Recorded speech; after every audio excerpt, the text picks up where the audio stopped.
All my life I tried to be the perfect mother. I raised my son Elliot single-handedly after my husband Vincent walked away, never once looking back. I gave everything I had, my youth, my dreams, my savings, all so Elliot could have the opportunities. I never did. But on what should have been one of the proudest days of my life, my only child's wedding, I found myself seated at a wobbly table outside the venue, hidden away like an embarrassing family secret. What I didn't know then was that Vincent's mother's will was about to be read, and everything would change in ways none of us could have imagined. Before we jump back in, tell us where you're tuning in from, and if this story touches you, make sure you're subscribed, because tomorrow I've saved something extra special for you. The journey to that humiliating moment began 27 years earlier. I was 23, working 2 jobs while finishing my nursing degree when I met Vincent Harlow. He came from old money, the kind of wealth that spans generations and changes how a person views the world. I was just Nora Reid from Millfield, daughter of a factory worker and a seamstress. When I got pregnant, Vincent's parents made their disapproval crystal clear. "This girl is beneath you," his mother Cecilia had said, not bothering to lower her voice as I sat in their grand living room, hands protectively covering my still flat stomach. "She's after the Harlow fortune, nothing more," Vincent promised. It didn't matter what they thought. We married quietly, moved into a small apartment, and for a while it seemed like love might be enough. But 3 months after Elliot was born, I came home from my night shift to find Vincent packing his things. "I can't do this, Nora," he said, not meeting my eyes. "This life, it's suffocating me." I stood there, exhausted from my 12-hour shift, breast milk soaking through my uniform, watching as he walked out on us without a backward glance. 2 days later, his lawyer delivered divorce papers and a check for $10,000, what Vincent called a fresh start. I later learned he'd moved to Europe with a gallery owner he'd been seeing behind my back.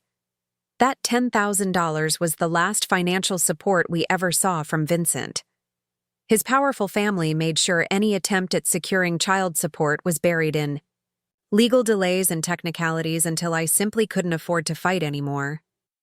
So I became everything for Elliot: mother, father, provider, protector.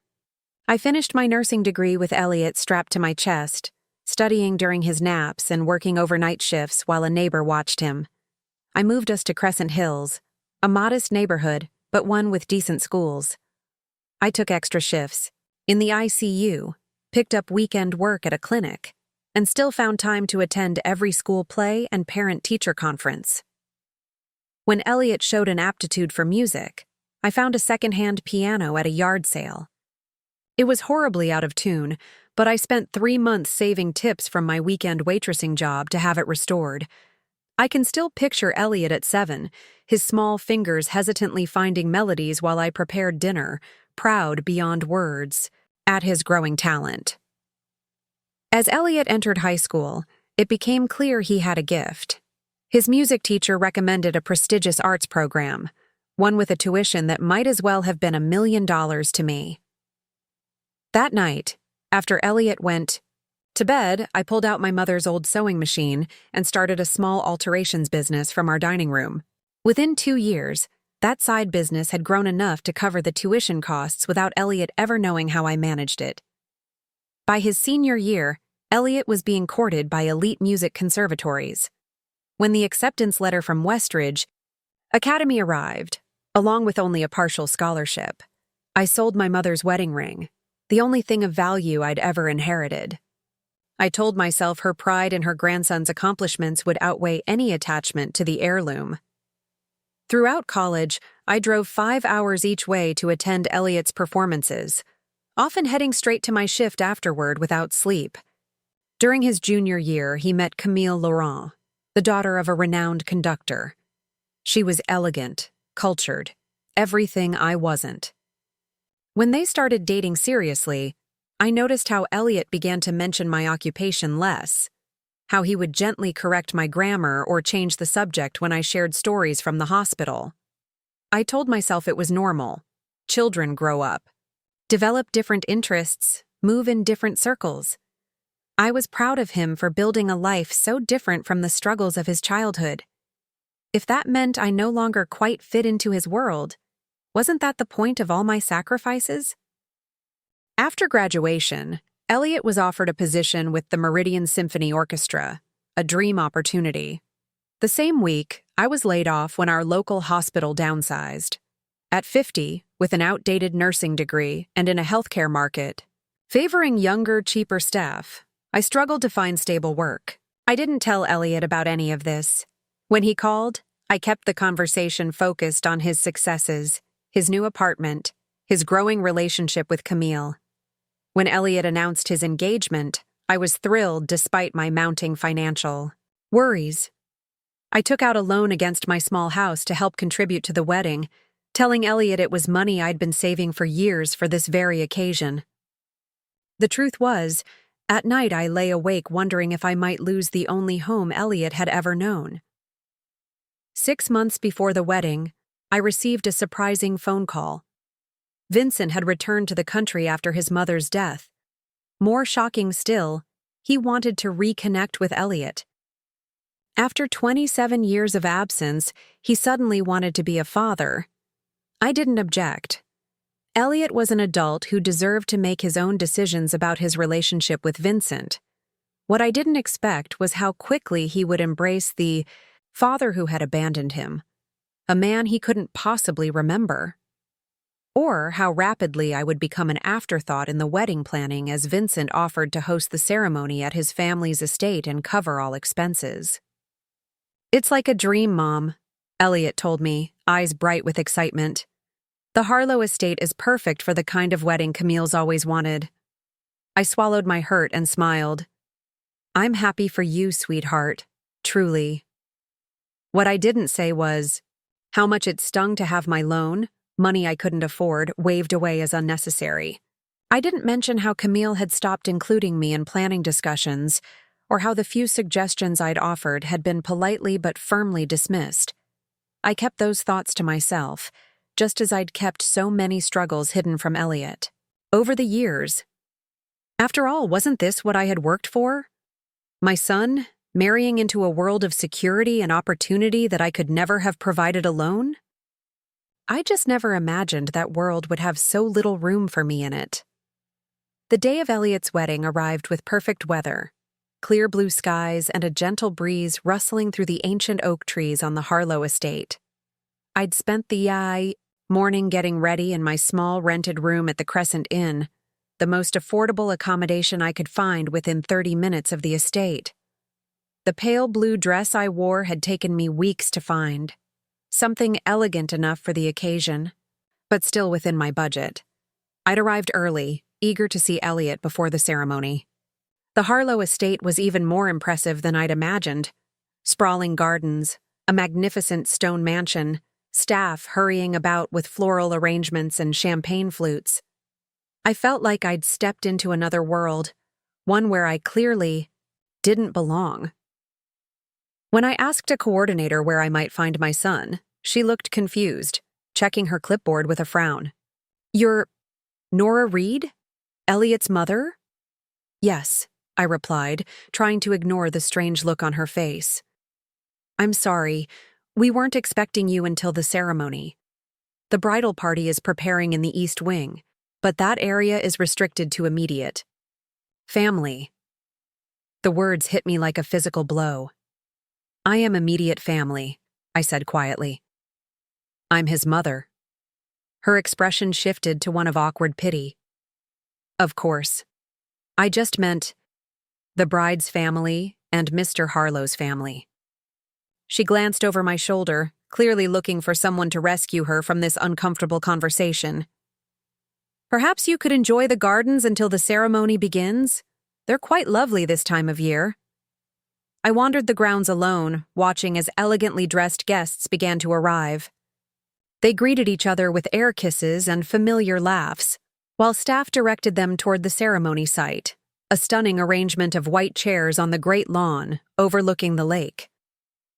Just before the ceremony was set to begin, I spotted Vincent.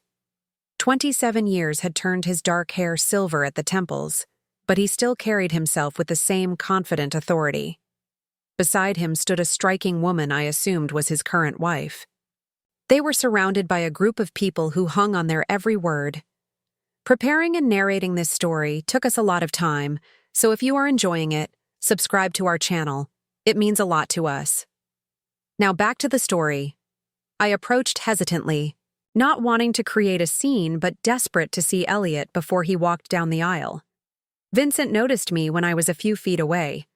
His easy smile faltered for just a moment. "Nora," he said, with a polite nod. No warmth, no recognition of our shared history. "You're looking well." "Thank you," I replied, willing my voice to remain steady. "I was hoping to see Elliot before the ceremony." "Ah, he's quite busy with the photographer at the moment. Best not to disturb him now. These photos are costing a small fortune." He gave a practiced laugh, and those around him chuckled in response. "You should take your seat. Things will be starting soon." A young woman with a clipboard approached us. "Mr. Harlow, we need you for the family photos." "Of course," he said, turning away from me without another word. I stood there frozen as they walked toward the house. Family photos. Without me. The coordinator who had greeted me earlier appeared at my elbow. "Ms. Reid, let me show you to your seat." I followed her, expecting to be led to the front row where parents of the groom traditionally sit.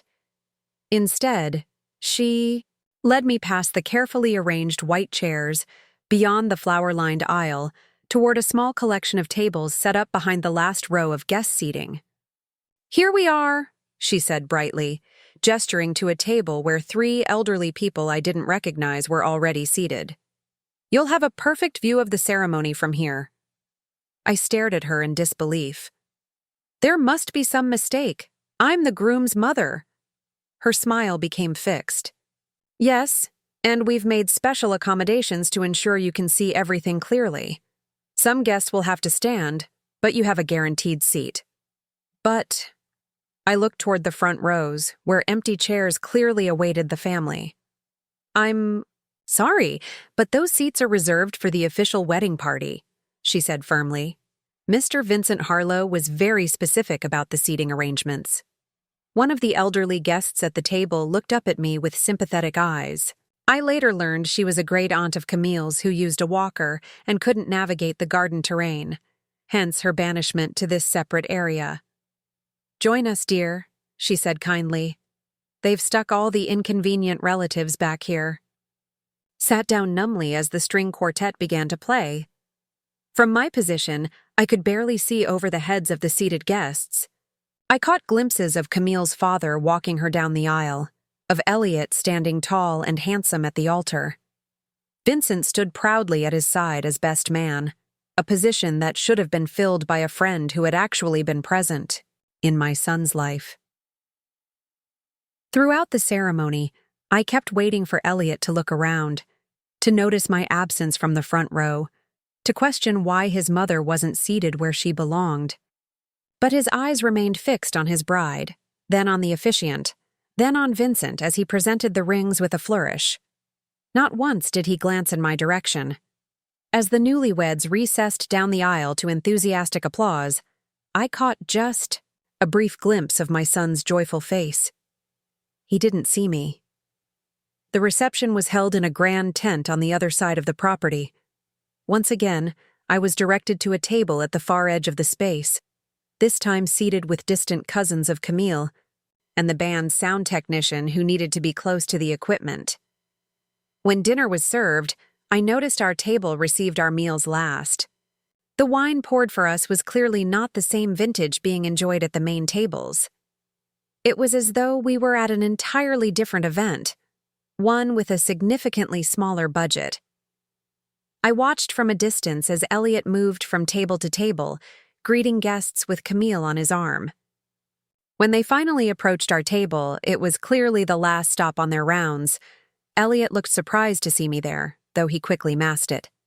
"Mom," he said, leaning down to kiss my cheek. you look beautiful." "Thank you," I replied, forcing a smile. "The ceremony was lovely." "Wasn't it?" Camille beamed. "Vincent was incredible, handling all the arrangements. And just wait until you see what he's planned for the father-son dance." I felt my smile falter. "Father-son dance?" Elliot shifted uncomfortably. "Yes, Dad suggested it. It's a tradition in the Harlow family." "I see." I didn't trust myself to say more. "We should keep moving," Camille said, touching Elliot's arm. "Your father is about to make his toast." They moved away quickly, leaving me sitting there with my untouched glass of subpar wine. Across the tent, Vincent rose to his feet, champagne flute in hand, commanding the attention of the room with practiced ease. "When my son, Elliot, came back into my life," he began, his voice carrying effortlessly, "I knew I was being given a second chance at fatherhood, a chance to make things right." My hands clenched in my lap as he continued, painting himself as a man who had made mistakes but was now reunited with his beloved son. He spoke about Elliot's accomplishments, his musical talent, his education, his promising career, as though he had any right to claim pride in them. Not once did he mention me, or the years I'd spent raising our son alone. As the evening progressed, I became increasingly invisible. During the father-daughter dance, Camille and her father took the floor to sentimental sighs from the guests. Then came the promised father-son dance, Vincent and Elliot moving somewhat, awkwardly to Frank Sinatra's "The Way You Look Tonight." There was no mother-son dance. I sat alone at my table, having long been abandoned by my fellow outcasts, and watched as Vincent played the role that should have been mine, the proud parent, the one who had shaped Elliot into the man he had become. When the cake was cut, I didn't even receive a slice. By the time servers reached our table, they apologetically informed us they had run out. It was nearly midnight when Elliot's college roommate Marcus stumbled over to my table, clearly having enjoyed too much of the Harlow family's premium liquor, Ms. "Reid," he exclaimed, dropping heavily into the chair beside me. "I've been looking for you everywhere. Why are you all the way back here?" I gave him a tired smile. "Apparently, this is where I belong." His brow furrowed in drunken confusion. "No. Wait, you're the real MVP. You know that, right? Elliot told me everything you did for him when we were roommates." My heart lifted slightly. "He did?" "Totally. Working multiple jobs, selling your mom's ring to pay for his tuition. He said you were like a superhero." Marcus leaned closer, lowering his voice to what he probably thought was a whisper, but was still clearly audible. "Between you and me, Vincent's a fraud. Shows up after all these years with his fancy house and his checkbook, acting like father of the year? Please!" Before I could respond, a hand clamped down on Marcus's shoulder. It was Vincent's lawyer, whose name I couldn't recall. "I think you've had enough to drink, young man," he said firmly. "Let's find you some coffee." As he steered Marcus away, the lawyer gave me a cold, assessing look. The message was clear.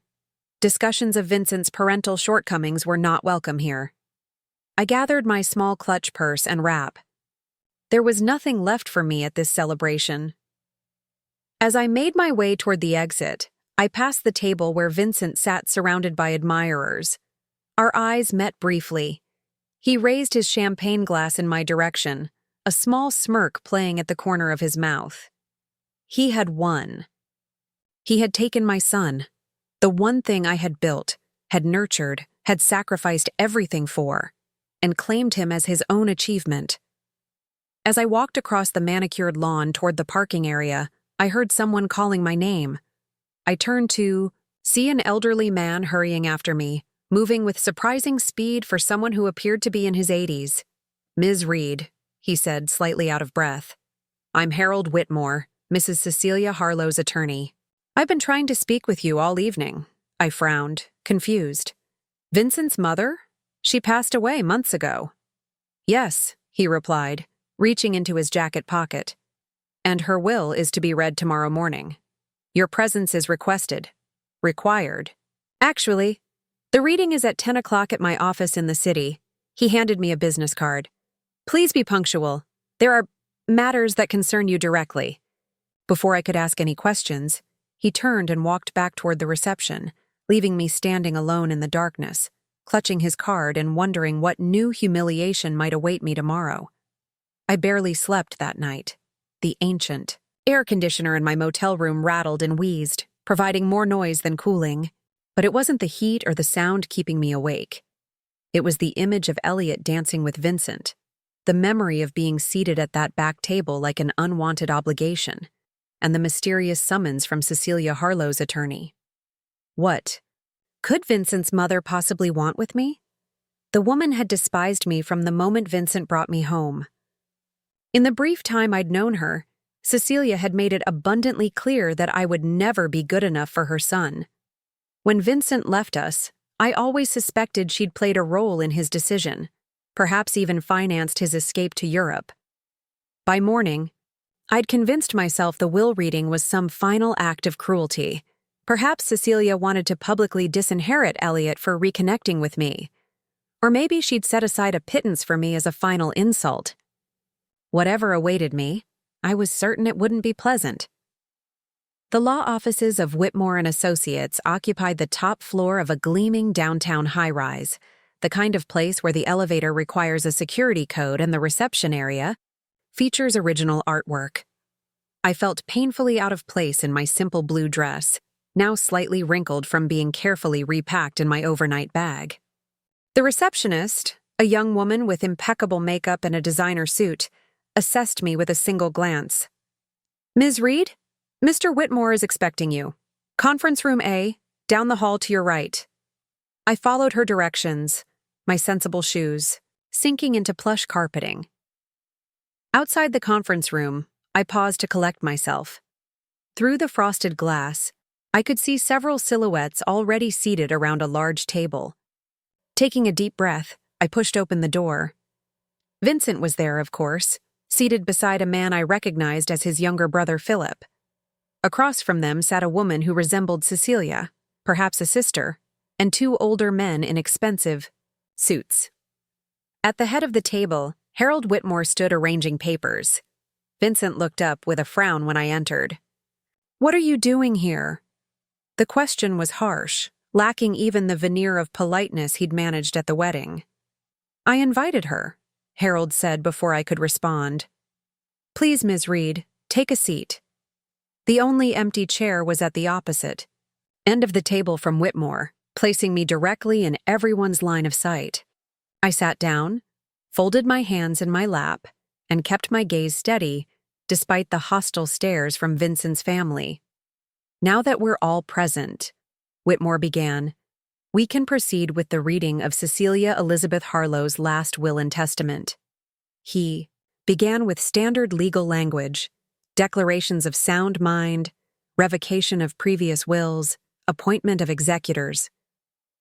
Vincent shifted impatiently in his seat, clearly eager to get to the distribution of assets. Philip kept checking his watch. "To my son Vincent Edward Harlow," Whitmore read, "I leave my collection of first edition novels, my personal jewelry, and the sum of $500,000. Vincent's head snapped up. "500,000? That's it?" His voice was incredulous. "What about the estate, the investment portfolio, the summer house in Newport?" Whitmore continued as if he hadn't spoken. "To my son Philip George Harlow, I leave my collection of Chinese porcelain, my shares in Harlow Enterprises, and the sum of $500,000. Philip looked as shocked as Vincent. "This can't be right," he said. "Mother's estate is worth millions." "If you'll allow me to continue," Whitmore said firmly, "all will become clear." He proceeded through several smaller bequests to other family members and longtime staff. With each name that wasn't Vincent's or Philip's, the tension in the room grew. Finally, Whitmore cleared his throat and looked directly at me. "To Nora Reid, mother of my grandson Elliot, I leave the Harlow family estate. my investment portfolio valued at approximately $12 million, my summer residence in Newport, Rhode Island, and the remainder of my liquid assets, currently totaling approximately $8 million. The room exploded in outrage. Vincent slammed his fist on the table, his face contorted in fury. "This is outrageous. She's not even family. Mother would never do this." Philip was already on his phone, presumably calling his attorney. The woman I assumed was Cecilia's sister had gone pale with shock. I sat frozen, certain I had misheard. This couldn't be right. Cecilia Harlow had never spoken a kind word to me. Why would she leave me everything? Whitmore raised his hand for silence. "There is a letter that accompanies the will, which Mrs. Harlow instructed me to read at this time." He extracted an envelope from his folder and broke the seal. The room fell into stunned silence as he began to read. "To those present at the reading of my will, I have never been one to admit my mistakes easily. Pride has been both my strength and my greatest failing. But as I face the end of my life, I find myself reflecting on the decisions that have shaped our family, and I cannot depart this world without attempting to correct at least one grievous wrong. 27 years ago, I orchestrated the separation of my son Vincent from his wife, Nora, and their infant son Elliot. I used every tool at my disposal, money, influence, manipulation, to convince my son that he was too young for the responsibilities of marriage and fatherhood, that the young woman he had married was beneath him, that he was sacrificing his future for a mistake. I arranged for him to meet Sophia Beaumont, the daughter of a business associate, knowing she would appeal to his artistic sensibilities. I financed his move to Europe, established him in social circles where his background would be valued, and effectively purchased his abandonment of his family. What I did not do was observe the aftermath of my interference. It was only last year, when illness forced me to take stock of my life, that I began to investigate what had become of the daughter-in-law and grandson I had cast aside. What I discovered shames me beyond words. I learned of a young mother who worked multiple jobs to support her child, who sacrificed every comfort and opportunity for herself to provide for her son's education and advancement.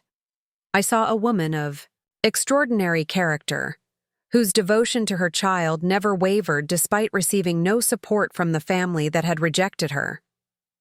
In Nora Reid, I found the qualities I most admire but have failed to embody: selflessness, perseverance, integrity, and unconditional love. In contrast, I was forced to acknowledge that my own sons, raised with every advantage, have become men who measure their worth by their possessions rather than their actions. It is too late for me to make amends directly to Nora for the pain I caused, but I can ensure that she never again has to sacrifice her own well-being for others. I can provide her the security and comfort she has earned 1,000 times over. To my sons, who will undoubtedly be outraged by my decision, consider this a final lesson from your mother.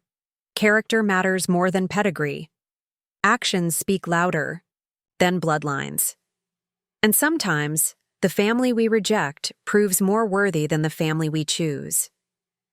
Vincent, if you have reconnected with your son Elliot by the time of my death, know that I see your intentions clearly. I am not fooled. The sudden interest in a son you abandoned has more to do with your awareness of my illness and your assumptions about my will than any paternal awakening.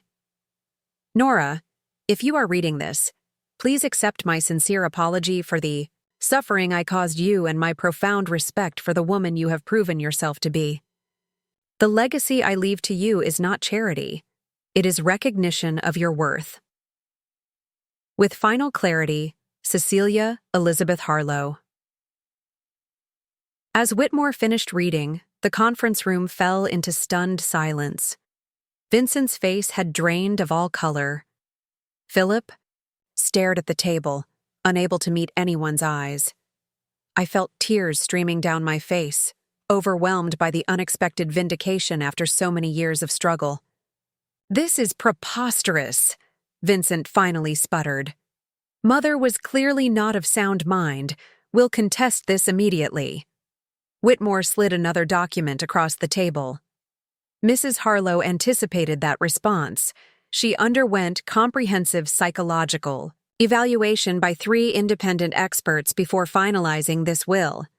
All certified her as completely competent. Additionally, she recorded video testimony explaining her decisions, which will be submitted to the court if the will is contested. He turned to me.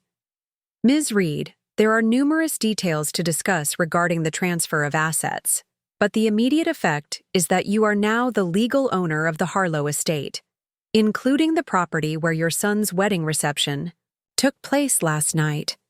The irony wasn't lost on anyone in the room. Less than 12 hours ago, I had been an unwelcome guest at my own son's wedding, seated outside the main celebration.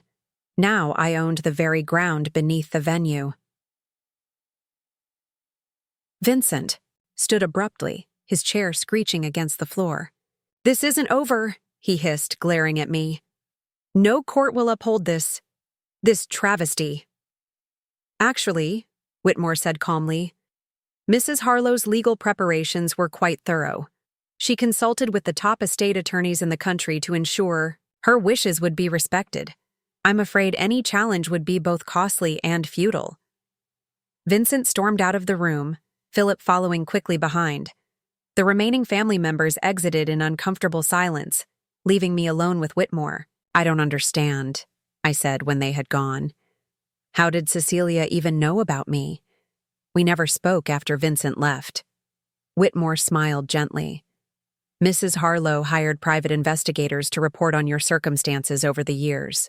The reports are part of your inheritance, quite comprehensive documentation of your life raising Elliot.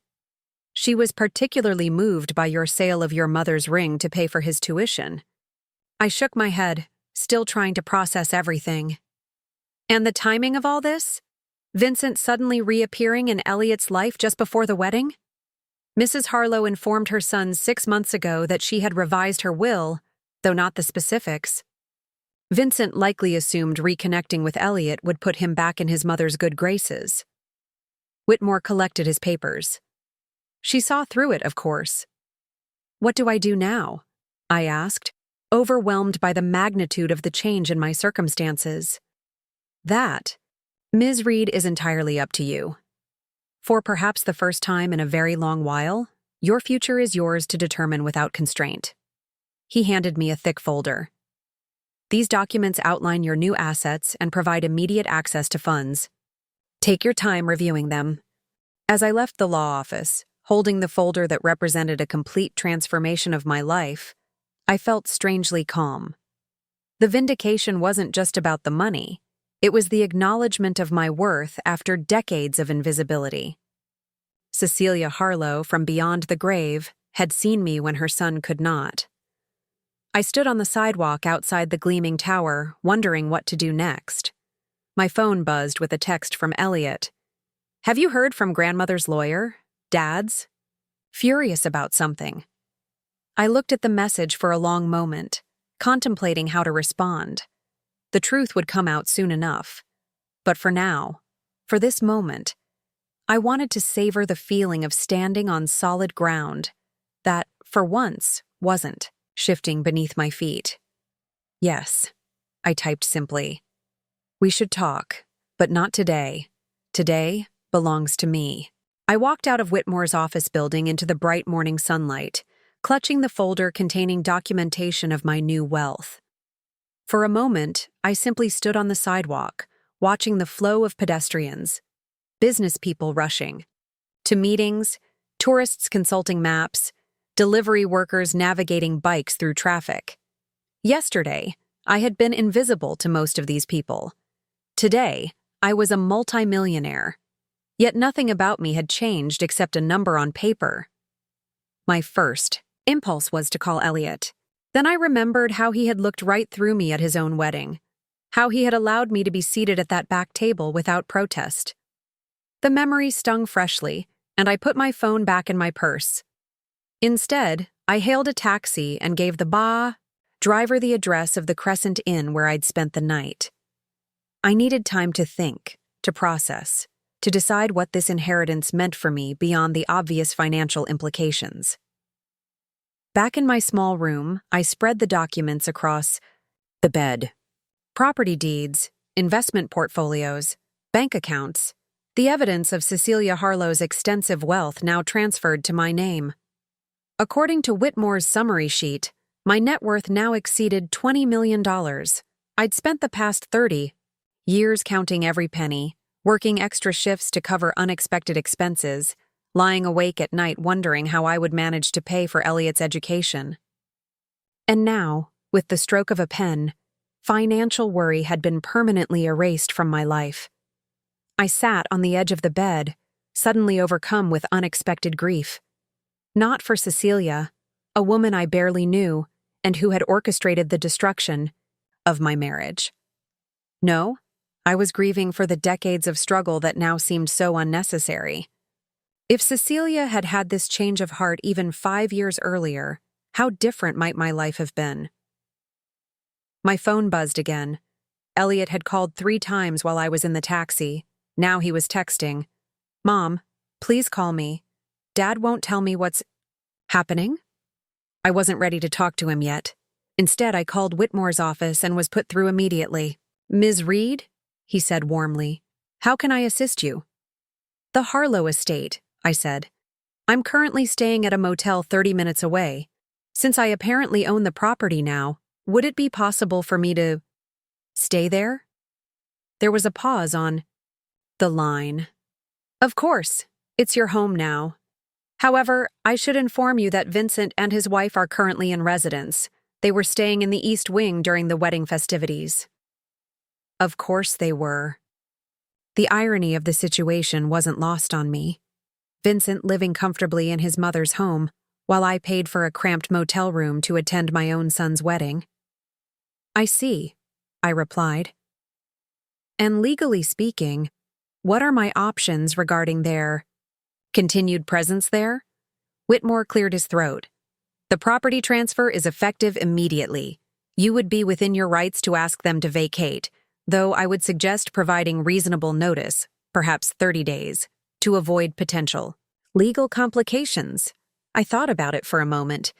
Part of me, a small vindictive part I rarely acknowledged, wanted to evict Vincent immediately, to force him to experience even a fraction of the displacement I'd felt when he abandoned us. But that wasn't who I wanted to be. "Please draft a formal notice giving them 60 days to find alternative arrangements," I said finally. "And perhaps you could recommend a good hotel where I might stay in the meantime?" "Somewhere appropriate for someone of my new station." I couldn't keep a hint of irony from my voice. "I would be happy to make arrangements at the Westbrook Hotel," Whitmore replied. "They have an excellent executive suite that I believe would suit your needs. And if I may, Ms. Reid, congratulations on handling this situation with such grace." Grace. It wasn't a quality I'd had much opportunity to exercise in my life of constant struggle. But perhaps now, with resources at my disposal, I could afford to be gracious. After hanging up, I packed my few belongings and checked out of the Crescent Inn. The taxi Whitmore sent for me was a sleek black town car with a uniformed driver who insisted on carrying my worn suitcase. As we drove toward the city center, I found myself studying the driver's reflection in the rearview mirror. He was probably close to my age, with salt and pepper hair and hands that showed years of work. Yesterday, he would have been my peer. Today, I was his client. The Westbrook Hotel was everything the Crescent Inn was not. Opulent, historic, impeccably maintained. The staff greeted me by name as I entered, clearly having been briefed on my arrival. The manager himself escorted me to the executive suite on the top floor, pointing out amenities with practiced enthusiasm: the private terrace overlooking the city, the fully stocked bar, the marble bathroom with heated floors. "Is everything to your satisfaction, Ms. Reid?" he asked as he prepared to leave. I looked around at the palatial suite, larger than the entire first floor of my modest home. "It's lovely, thank you." "Excellent. Please don't hesitate to call if you require anything at all." The concierge service is available 24 hours for our executive guests. After he left, I wandered through the rooms, running my fingers over expensive fabrics and polished surfaces.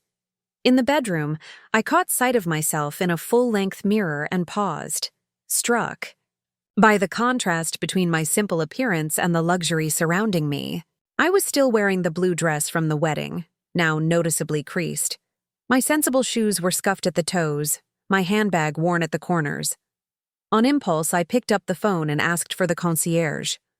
"I need a complete wardrobe," I said when a pleasant voice answered. "I have. Nothing suitable with me?" "Of course, Ms. Reid. Would you prefer a personal shopper to visit with selections, or would you like transportation to our partnered boutiques?" I hesitated. The thought of walking into high-end stores with my limited fashion knowledge and current appearance was intimidating. "A personal shopper, please, as soon as possible." "Certainly. Our stylist can be with you within the hour.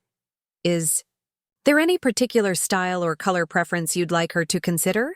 I thought about how I'd dressed for most of my adult life. Practical, inconspicuous clothing chosen for durability rather than style. Clothing that allowed me to blend into the background, to stretch each dollar as far as possible. "Something completely different," I said firmly. "Something that makes a statement." While waiting for the stylist, I finally answered Elliot's increasingly urgent texts. "I'm fine. Taking some time for myself today. We can talk tomorrow." His response was immediate. "Mom, what's going on?" "Dad says grandmother did something crazy with her will. He won't tell me details." I stared at his message, considering how to respond. How much did Elliot know about his father's sudden reappearance in his life? Had he been complicit in Vincent's scheme to get back into Cecilia's good graces? Or was he merely a pawn? "Your grandmother made her own decisions about her estate," I typed carefully. "I'm sure your father will explain his perspective. I'll give you mine when we meet. For now, I'm taking a much-needed day to myself." The stylist arrived precisely on time. A chic woman in her 40s named Margot, who assessed me with a professional eye but without the judgment I'd feared. "You have lovely bone structure," she said after introducing herself. "And your coloring is wonderful. We should emphasize those warm undertones. Now tell me about your lifestyle and what occasions you need to dress for." I laughed softly. "That's just it. My lifestyle completely changed about 3 hours ago. I don't know what I'll be doing or where I'll be going yet." Margot raised an eyebrow but didn't press for details. "Well then, let's prepare you for anything." What followed was a transformation unlike anything I'd experienced. Margot made calls, and within hours, the suite was filled with clothing racks, shoe displays, and jewelry cases. She guided me through options with expertise and tact, never making me feel ignorant for not knowing designer names or current trends. By late afternoon, I had a wardrobe that Margot assured me would see me through any social or business situation I might encounter. The hotel provided a seamstress for immediate alterations, and soon my closet was filled with clothing that actually fit my body perfectly, a luxury I'd never known. As the last of the shopping team departed, Margot handed me a sleek business card. "Call me anytime you need guidance. And Ms. Reid, whatever change has come into your life, you're handling it with remarkable poise." Left alone with my new possessions, I felt a strange mixture of exhilaration and disorientation. I selected an outfit that Margot had suggested for dinner, a simple but elegant black dress with a structured jacket in a deep burgundy. The woman, who gazed back at me from the mirror, looked sophisticated, confident, worthy of the Westbrook Hotel's executive suite. I ordered room service, something I'd never done before, and dined on my private terrace as the sun set over the city.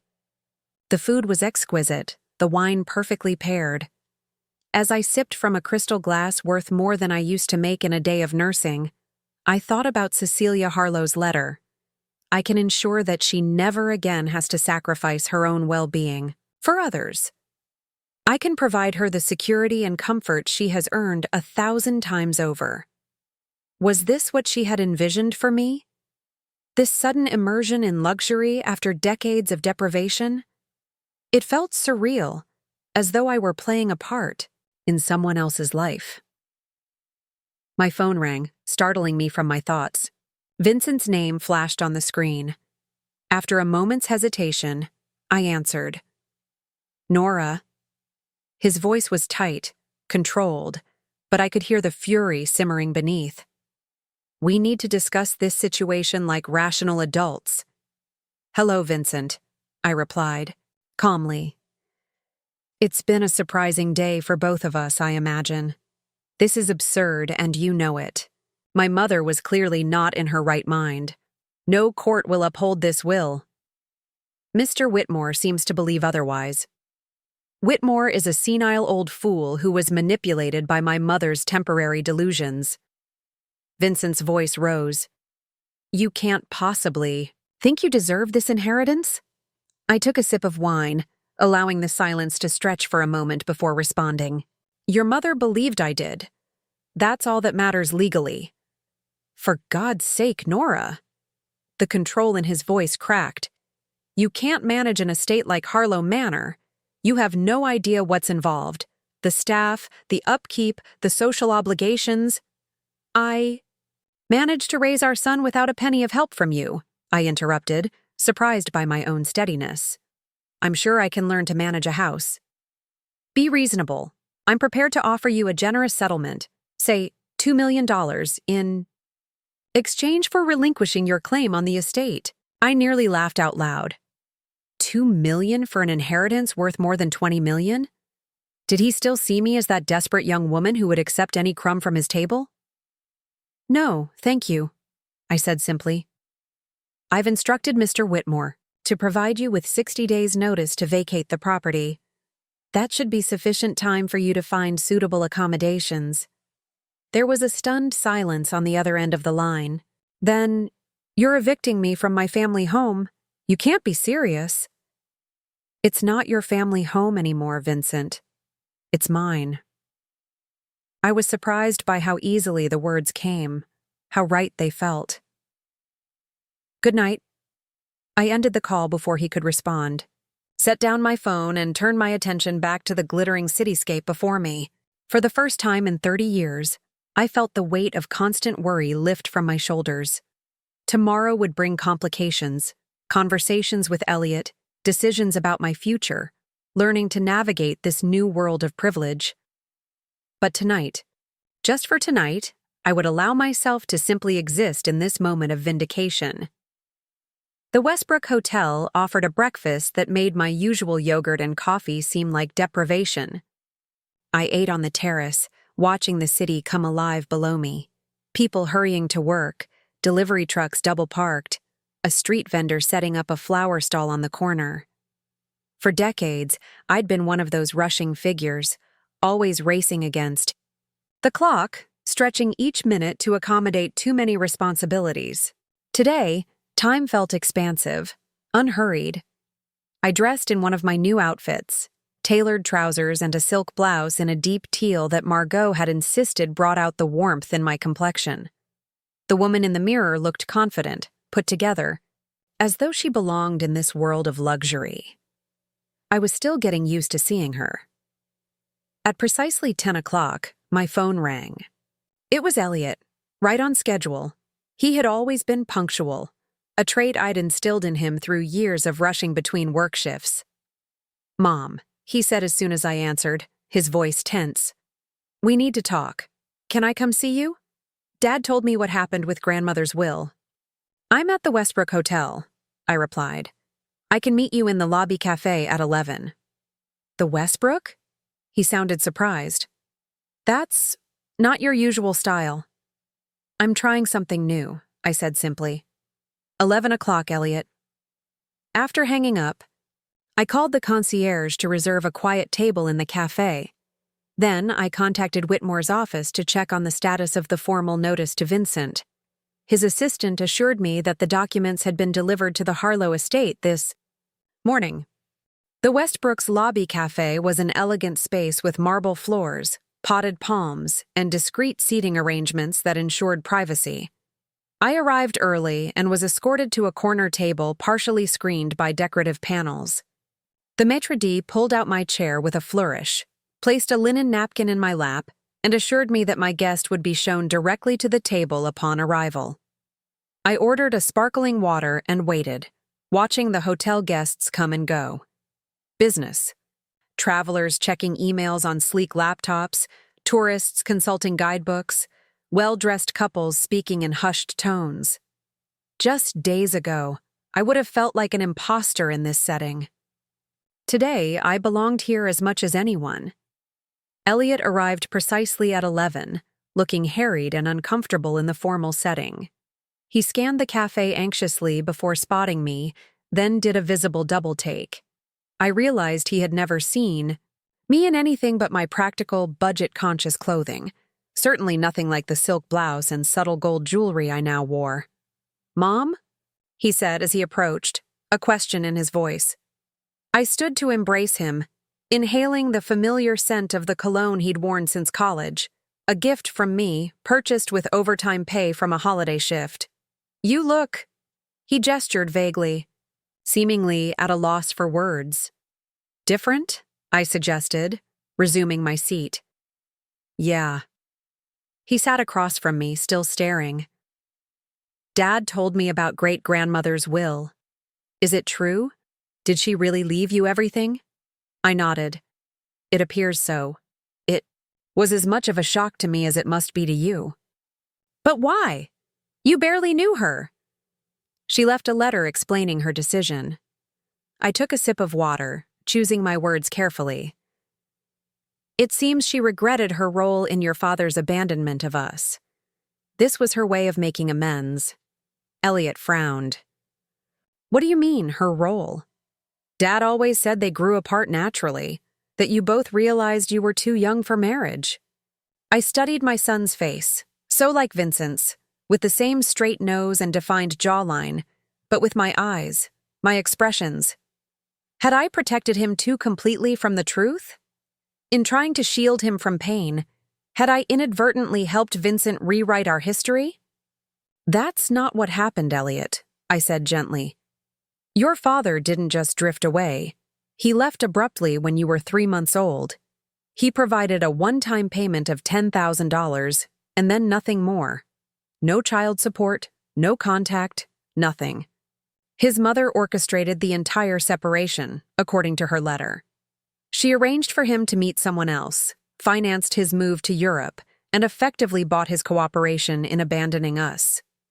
Elliot's face had gone pale. "That can't be right. Dad said you refused his support, that you were too proud. Do you really believe I would have rejected financial help while working 3 jobs to keep a roof over our heads?" I kept my voice calm, but firm. "Think about what you know of me, Elliot. Would I have put my pride above your needs?" He was silent for a long moment, his coffee untouched. "No," he finally admitted. "You wouldn't have." A waiter approached, asking if we were ready to order. Elliot waved him away impatiently.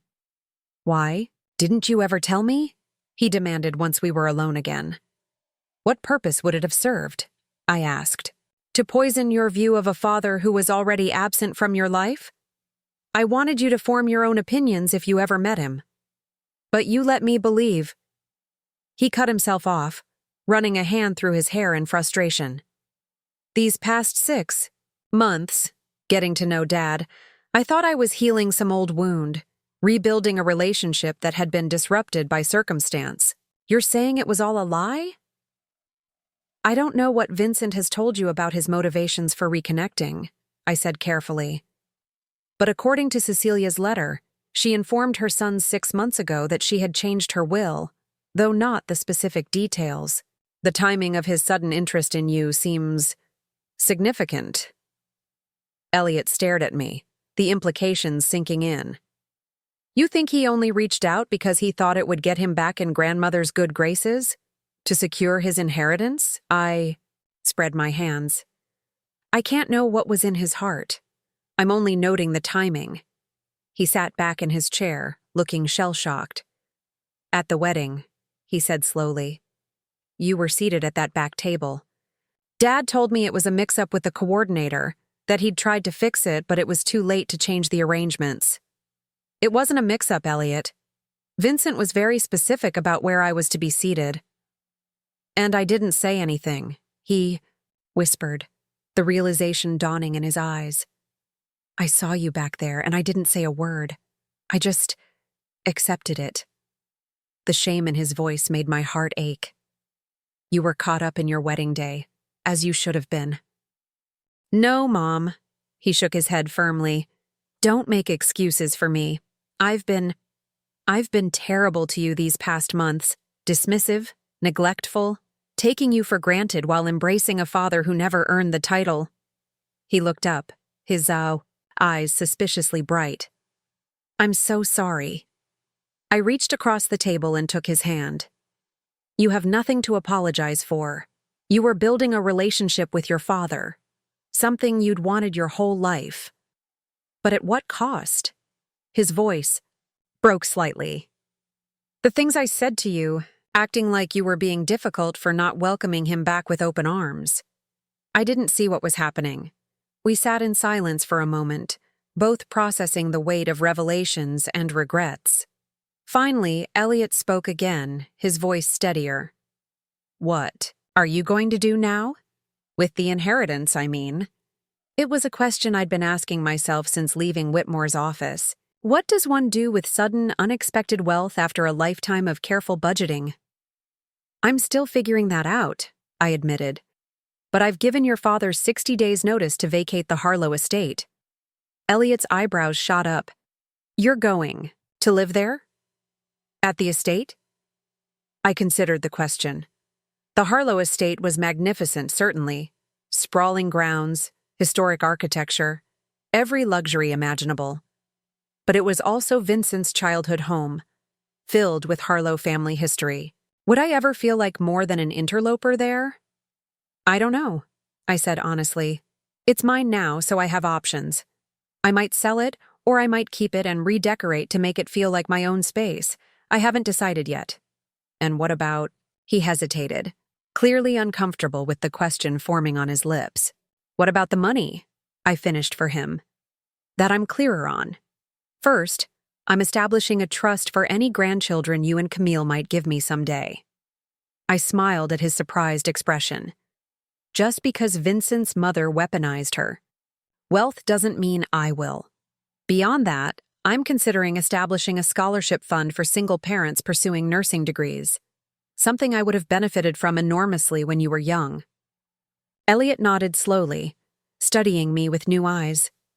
"You're handling all of this with such grace. If the situations were reversed, I don't think Dad would be nearly as measured." "Your father and I have always had different priorities," I said. "Diplomatically, he's furious, you know," Elliot continued. "He was ranting all morning about contesting the will, about how you manipulated his mother somehow." I couldn't help the small laugh that escaped me. "I never even spoke to Cecilia after your father left us. According to Whitmore, she had been having me investigated for years, tracking my struggles, my sacrifices. She knew exactly what she was doing with her will." Our conversation was interrupted by Elliot's phone buzzing insistently. He glanced at it and grimaced. "It's Dad. This is the third time he's called in the last hour." "You should answer," I said. "He's still your father." Elliot hesitated, then silenced the phone and put it away. "He can wait. Right now, I want to be here with you." He paused, then asked quietly, "Will you tell me the real story? About you and Dad? About what happened when I was born? I want to hear the truth." So I did. Over a lunch that stretched into the afternoon, I shared the unvarnished history of my brief marriage to Vincent, the struggles after he left, the sacrifices I had made that I'd always kept hidden from Elliot. I told him about selling my mother's ring to pay for his tuition, about the nights I'd gone hungry to ensure he had enough to eat, about the opportunities I'd passed up to keep our small family afloat. As I spoke, I saw understanding dawn in his eyes, not just of our past, but of why Cecilia had made the decision she had. He was seeing me clearly, perhaps for the first time, not just as his mother, but as a woman who had faced impossible odds with quiet determination. When we finally parted, in the hotel lobby, his embrace was different, tighter, more reverent. "I love you, Mom," he whispered. "I'm going to make this right." As I watched him walk away, I felt a profound sense of peace settle over me. Whatever came next, with Vincent, with the inheritance, with my new life, I would face it with the same strength that had carried me through 3 decades of struggle. Only now I would no longer have to face it alone. In the days that followed my conversation with Elliot, I found myself inhabiting 2 worlds simultaneously. Mornings were spent with Whitmore and his team of financial advisors, learning about investment portfolios, tax implications, and estate management, a crash course in wealth that left my head spinning. Afternoons were devoted to exploring my new possibilities, consulting with interior designers about potential renovations to the Harlow estate, meeting with representatives from charitable foundations to discuss establishing my nursing scholarship, and slowly acquainting myself with the privileges and responsibilities of my changed circumstances. The Westbrook Hotel had become a comfortable temporary home. The staff greeted me by name, remembered my preferences, and treated me with a deference I was still adjusting to. Each morning, fresh flowers appeared in my suite. Each evening, the turn-down service left gourmet chocolates on my pillow. I was developing expensive tastes with alarming speed. A week after the will reading, I received an unexpected visitor. I was reviewing property documents in the hotel's business center when the concierge approached. "Ms. Reid, there's a Mrs. Laurent here to see you. She doesn't have an appointment, but she's quite insistent. Camille, my new daughter-in-law, whom I barely knew despite having watched her marry my son. Please show her to the terrace lounge," I said after a moment's consideration. "I'll join her shortly." I took my time gathering my papers, using the extra minutes to prepare myself for whatever this conversation might entail. Was Camille here as Elliot's emissary? Or perhaps as Vincent's? I hadn't spoken to either man since my lunch with Elliot. The terrace lounge was quiet at this hour, with only a few tables occupied by hotel guests enjoying afternoon tea. Camille sat rigidly at a corner table, her designer handbag placed precisely in front of her.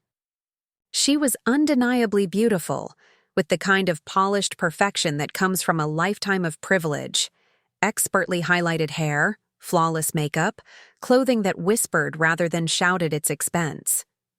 "Camille," I said as I approached. "This is a surprise." She stood awkwardly, her social training wrestling with obvious discomfort. "Mrs. Reid, Nora, please." I gestured for her to sit and took the chair opposite her. "Nora." She smoothed her skirt, a nervous gesture at odds with her composed appearance. "I wanted to speak with you about the wedding, about how you were treated.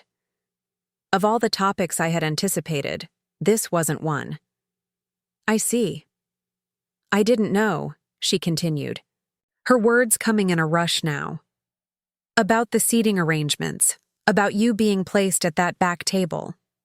Vincent, Mr. Harlow, told me the coordinator had handled everything, and that you had specifically requested a quieter location away from the main crowd because you get anxious in large gatherings."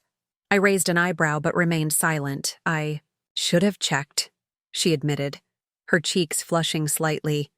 "But everything was so chaotic that day, and I just accepted what I was told." She raised her eyes to meet mine directly.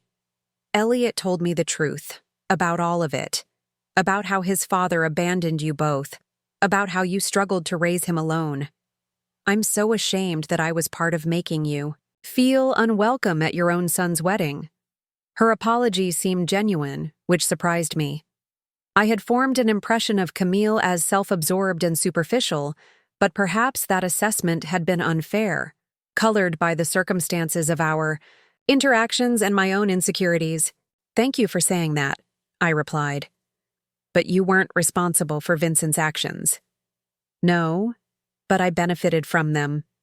She twisted her wedding ring nervously. The lavish wedding at the estate, the connections to the Harlow name. I allowed myself to get caught up in it all without questioning the narrative I was being sold. A waiter approached, and we paused our conversation to order tea. When he had gone, Camille leaned forward, her voice lower. Elliot is devastated. He can't stop talking about how blind he was, how he let his father manipulate him into neglecting you. He's been going through old photo albums, telling me stories about your sacrifices that he never appreciated until now.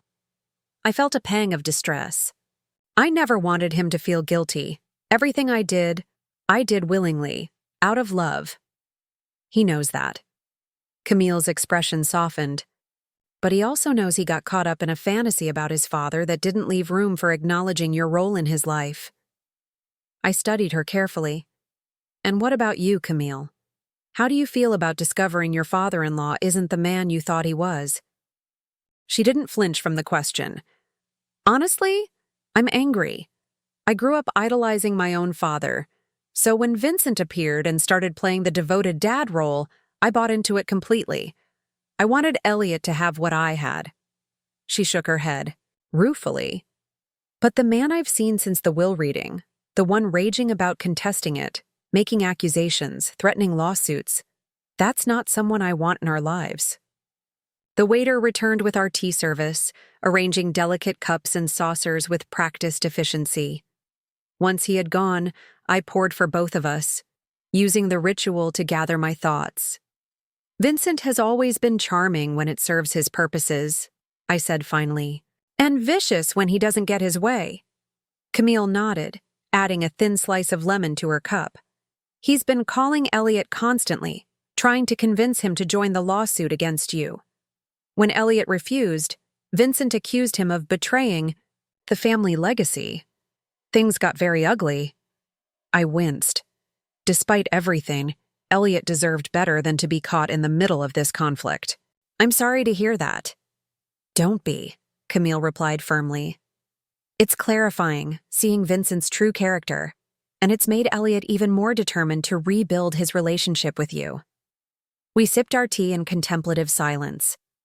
Through the terrace's glass walls, I could see the city beyond, people hurrying along sidewalks, taxis weaving through traffic, life continuing its relentless pace.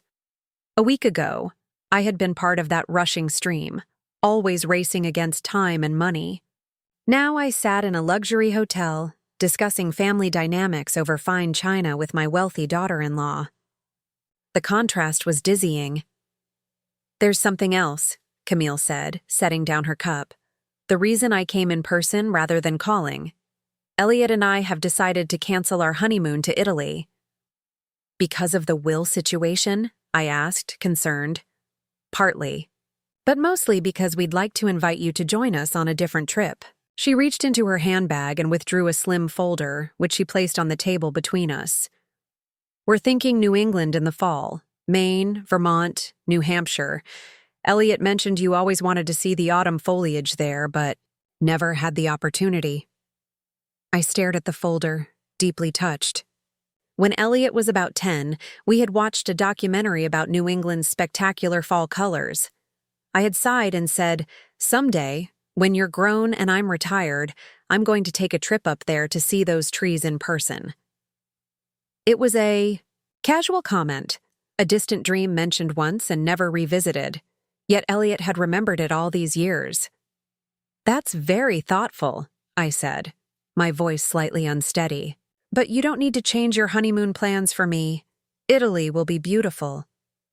We can go to Italy another time, Camille said with unexpected warmth. Right now, Elliot needs to reconnect with his mother, and I'd like the chance to really get to know my mother-in-law, the real one, not the version Vincent tried to diminish. I found myself reassessing Camille yet again. Perhaps I had misjudged her as thoroughly as I'd been misjudged by the Harlow family. In that case, I replied, I'd be honored to join you. Camille smiled. a genuine smile that transformed her polished features into something warmer, more accessible. "Wonderful! We're thinking of leaving next week, if that works with your schedule." My schedule. The phrase nearly made me laugh. After decades of juggling work shifts, household responsibilities, and financial constraints, I suddenly had nothing. But time and freedom. Next week would be perfect. As Camille gathered her things to leave, she hesitated, then asked, "Have you decided what you'll do about the Harlow estate? Will you live there?" It was a question I'd been pondering since receiving the inheritance. The estate was undeniably magnificent, with its sweeping grounds and historic architecture. But it was also steeped in Harlow family history. Every room, every hallway bearing the imprint of a legacy that had excluded and demeaned me for decades. "I'm not sure yet," I admitted. "Part of me wants to claim it, to transform it into something new. But another part wonders if I'd ever truly feel at home there, or if I'd always feel like an intruder." Camille considered this thoughtfully. "Whatever you decide, you should know that Elliot and I won't be accepting Vincent's offer to live with him after he's forced to leave. We've started looking at houses in Riverview Heights, not as grand as the Harlow estate, but in a neighborhood we both like." Riverview Heights was an up-and-coming area about 30 minutes from the city. Nice, but not ostentatious. It struck me as a choice that reflected the couple's values rather than status concerns. "That sounds lovely," I said sincerely. After Camille left, I remained on the terrace, nursing a second cup of tea and watching the afternoon light change across the cityscape. Our conversation had left me with much to consider. About Elliot and Camille, about the Harlow estate, about the kind of life I wanted to build with my newfound resources. For so long, my existence had been defined by what I lacked: money, time, opportunities. Now, faced with abundance in all these areas, I needed to define myself by what I chose rather than what I was denied.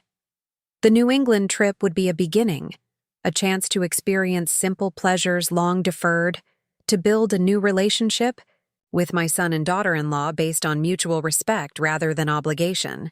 Beyond that, the path was mine to determine. I opened the travel folder Camille had left, examining the itinerary they had tentatively planned. Charming inns in historic towns, scenic drives through mountains blazing with autumn color, leisurely meals at farm-to-table restaurants. It was exactly the trip I would have chosen for myself, if choosing had ever been a luxury I could afford. Perhaps that was what wealth truly offered. Not just material comfort, but the freedom to choose one's own path without constraint. If so, I intended to use that freedom wisely, in ways that honored the woman I had been during those struggling years, rather than erasing her. Vincent might have abandoned us, and Cecilia might have orchestrated that abandonment, but their actions had shaped me into someone strong enough to weather hardship, resilient enough to keep going when giving up would have been easier. Those qualities hadn't disappeared with the addition of wealth. They had merely found new expression. As I signed the check for my tea, still marveling at how easily I now did this, without mentally calculating the impact on my budget, I made a decision. Before the New England trip, I would visit the Harlow estate one more time. Not as an unwelcome guest relegated to a back table, but as its rightful owner, assessing its potential not as a monument to a family that had rejected me, but as a canvas for the life I wanted to create. 3 days later, I found myself driving through the imposing gates of the Harlow estate, now officially my property. I had informed the estate manager, Mr. Calloway, of my visit, but requested that he not mention it to Vincent or any family members who might still be in residence. This was a private reconnaissance mission, my first step in deciding whether to claim this place as my home or sell it and start fresh elsewhere. The long, tree-lined drive looked different in the clear light of morning than it had on the evening of the wedding. Then, it had been strung with twinkling lights and lined with flowers, transforming it into a fairy tale entrance. Now it was simply a well-maintained road cutting through meticulously landscaped grounds, beautiful but more approachable somehow in its everyday state. Mr. Calloway was waiting for me at the front entrance, a tall, dignified man in his 60s who had managed the estate for the past 20 years. He greeted me with a formal bow that made me slightly uncomfortable. "Ms. Reid, welcome. It's a pleasure to finally meet you properly." "Thank you, Mr. Calloway. I appreciate your discretion regarding my visit today." "Of course." He gestured toward the massive front doors. "Mr. Harlow and his wife are currently in the city for the day, so you'll have complete privacy for your tour." The relief must have shown on my face, because he added gently, "I should inform you that Mrs. Vincent Harlow has already begun packing their personal belongings. They've secured a penthouse apartment downtown and expect to vacate the premises well before the 60-day deadline." I nodded, unsurprised. Vincent had always been one to abandon a losing battle quickly, moving on to more favorable territory. It was his pattern, the same one that had led him to leave me and Elliot for a more glamorous life in Europe decades ago. The main entrance hall was even more impressive in daylight than it had been during the wedding reception. Soaring ceilings, marble floors, a sweeping staircase that curved gracefully to the upper floor. All spoke of old money and careful preservation. Family portraits lined the walls, generations of Harlows staring down with the same aristocratic features. I recognized Cecilia in one painting, younger than I had ever seen her, but with the same piercing gaze that seemed to look through rather than at the viewer. "The house dates back to 1887, Mr. Calloway explained as we moved through the formal dining room, where crystal chandeliers hung above a table that could seat 30. "It's been in the Harlow family for 4 generations. Mrs. Cecilia was quite dedicated to maintaining its historical integrity while adding modern conveniences." I trailed my fingers along the polished mahogany of a sideboard, wondering how many family celebrations it had witnessed, how many Harlow traditions had unfolded in this room where I now stood as owner rather than outsider. "And the staff?" I asked. "How many people work here?" "Currently, we have a full-time staff of 12, housekeeping, kitchen, groundskeeping, and maintenance. Most have been with the family for many years. 12 people to maintain a home." The idea was almost incomprehensible to me after decades of handling every household task myself. The tour continued through reception rooms, libraries, private sitting areas, each space more opulent than the last, yet also oddly impersonal, as though the house were a museum rather than a home. It wasn't until we reached the East Wing, where family bedrooms were located, that I began to feel the weight of the Harlow presence more acutely. "This was Mrs. Cecilia's private suite," Mr. Calloway said, opening a set of double doors to reveal a spacious bedroom decorated in shades of blue and cream. "It has remained untouched since her passing, as per her instructions." I stepped inside hesitantly, feeling like an intruder despite my legal ownership. The room reflected Cecilia's personality as I remembered it, elegant but austere, with everything arranged just so. On a writing desk by the window sat a silver-framed photograph that caught my attention. I moved closer to examine it. The photo showed a much younger Cecilia standing beside a small boy, Vincent at perhaps 5 or 6 years old. They were posed formally, neither smiling, the boy's posture as rigid as his mother's. There was no joy in the image, only a studied propriety that seemed a poor substitute for maternal warmth. Mrs. Cecilia was quite traditional in her parenting approach, Mr. Calloway commented, noticing my attention to the photograph. Mr. Vincent was sent to boarding school at age 7. He returned only for holidays and occasional weekends. Something clicked into place for me then, a piece of understanding about Vincent that I had never fully grasped. He had been raised in this magnificent house, surrounded by luxury but deprived of consistent parental presence. His own abandonment of Elliot wasn't merely selfishness, it was the continuation of a pattern established in his own childhood. This Realization didn't excuse Vincent's actions, but it contextualizes them in a way that eased some of the bitterness I'd carried for decades. The cycle of emotional neglect hadn't begun with him. It had merely continued through him. "And this wing?" I asked as we moved down a long corridor lined with bedroom suites.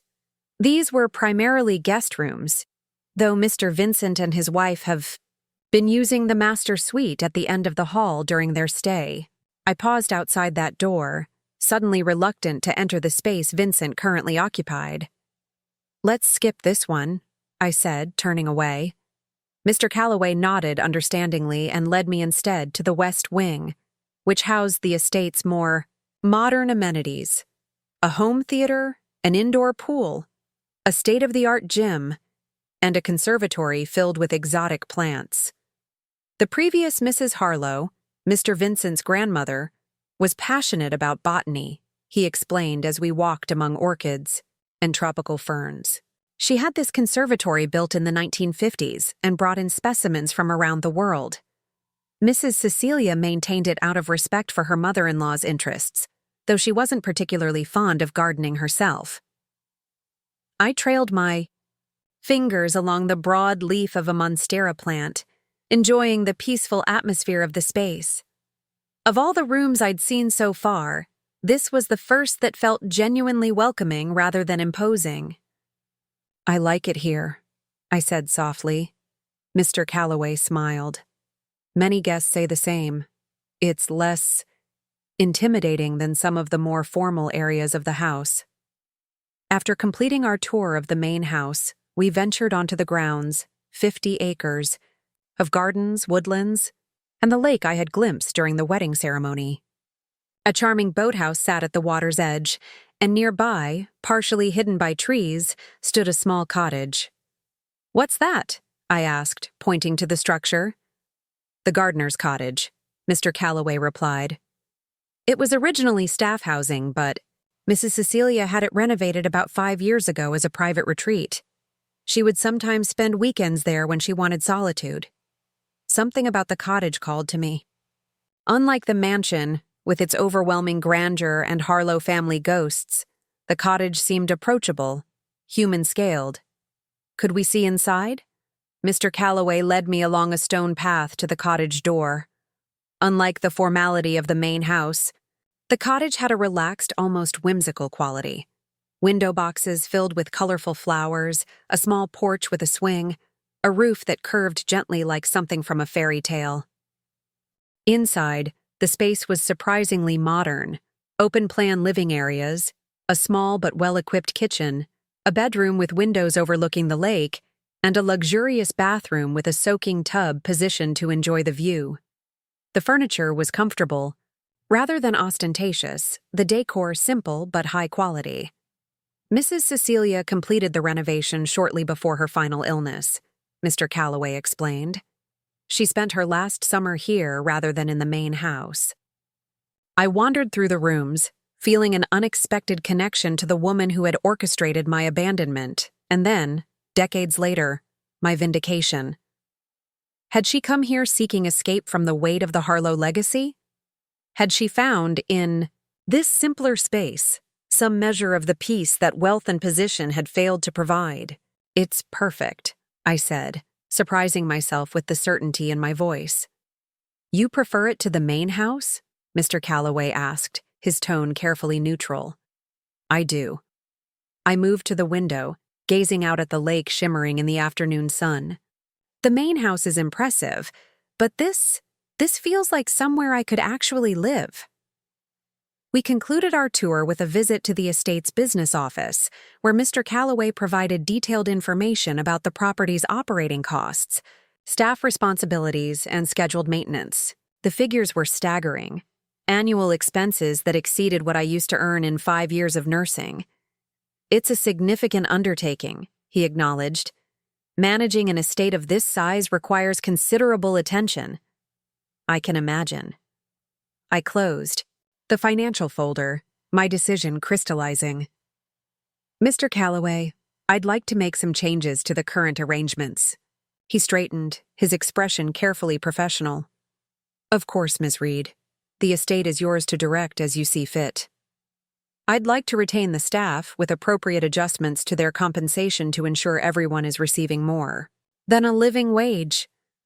The words came easily, decisions I hadn't consciously formed until this moment. I'll be staying in the gardener's cottage, not the main house. And I'd like to explore options for repurposing the main building, perhaps as an event venue or a retreat center of some kind. If Mr. Calloway was surprised by these plans, he didn't show it. Very good, Ms. Reid. I'll begin gathering information on those possibilities immediately. As I prepared to leave, I paused in the grand entrance hall once more, looking up at the portraits of Harlow's past. They had built this place, maintained it, protected it, as the symbol of their family's status and history. Now it belonged to me, the woman they had deemed unworthy of inclusion in that family. But standing there, I realized I didn't want revenge or even vindication anymore. I wanted transformation, for myself, for this property, for the legacy I represented.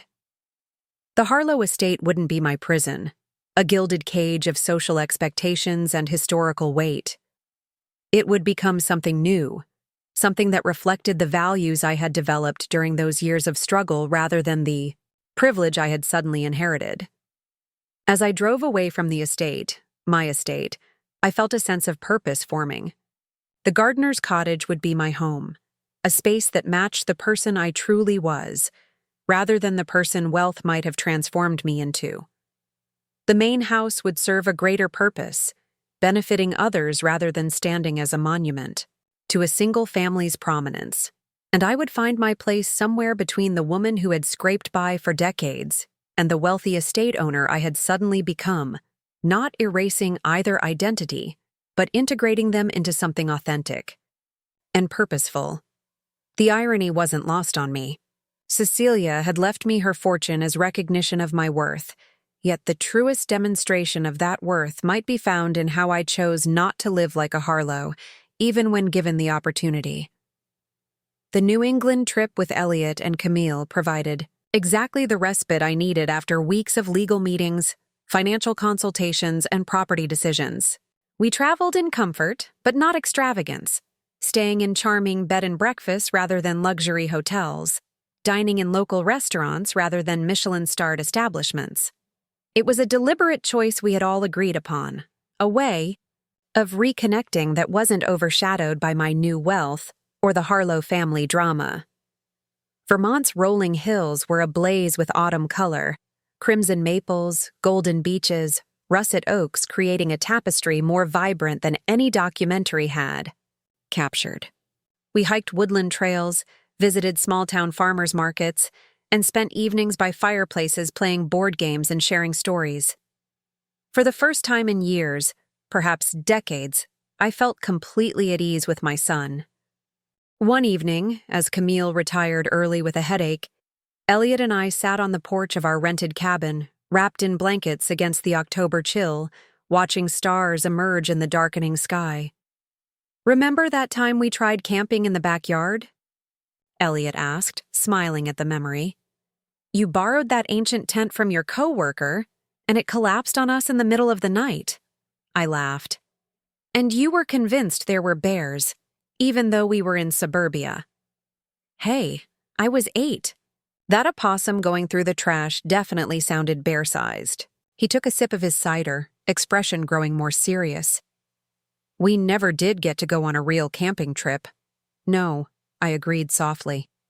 "There was never enough time or money for vacations like that." "I didn't understand then," he said. "How hard. You were working just to keep us afloat.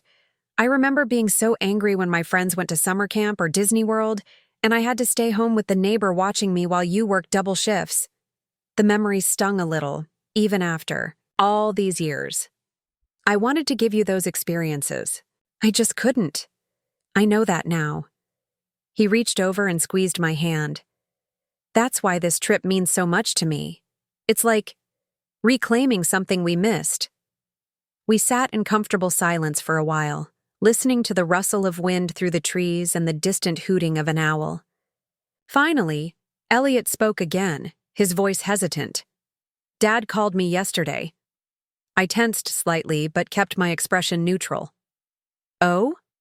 He wanted to tell me about the lawsuit. He's officially contesting grandmother's will.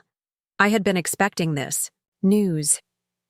Vincent wasn't someone who surrendered easily, especially when his pride was wounded. What did you say to him? I told him he was making a mistake. Elliot stared into his mug. That grandmother clearly knew what she was doing, and he should respect her wishes. How did he take that? Not well. Elliot's mouth twisted ruefully. He said I was betraying the family, letting an outsider steal our heritage. The words stung, despite my best efforts to remain detached. After all this time, I was still an outsider to Vincent. I told him you were more family to me than he'd ever been, Elliot continued, his voice strengthening. That if he continued with the lawsuit, he would be damaging any chance of a relationship with me going forward. I looked at my son, surprised by his vehemence. Elliot, I don't want to come between you and your father. You're not, he said firmly. He is, by refusing to acknowledge what he did to us, by trying to paint himself as the victim now. He shook his head. I wanted so badly to believe he had changed, that he genuinely wanted to be part of my life. But this whole thing with the will has shown his true colors. It was never about reconnecting with me. It was about securing his inheritance. I reached out to touch his arm gently.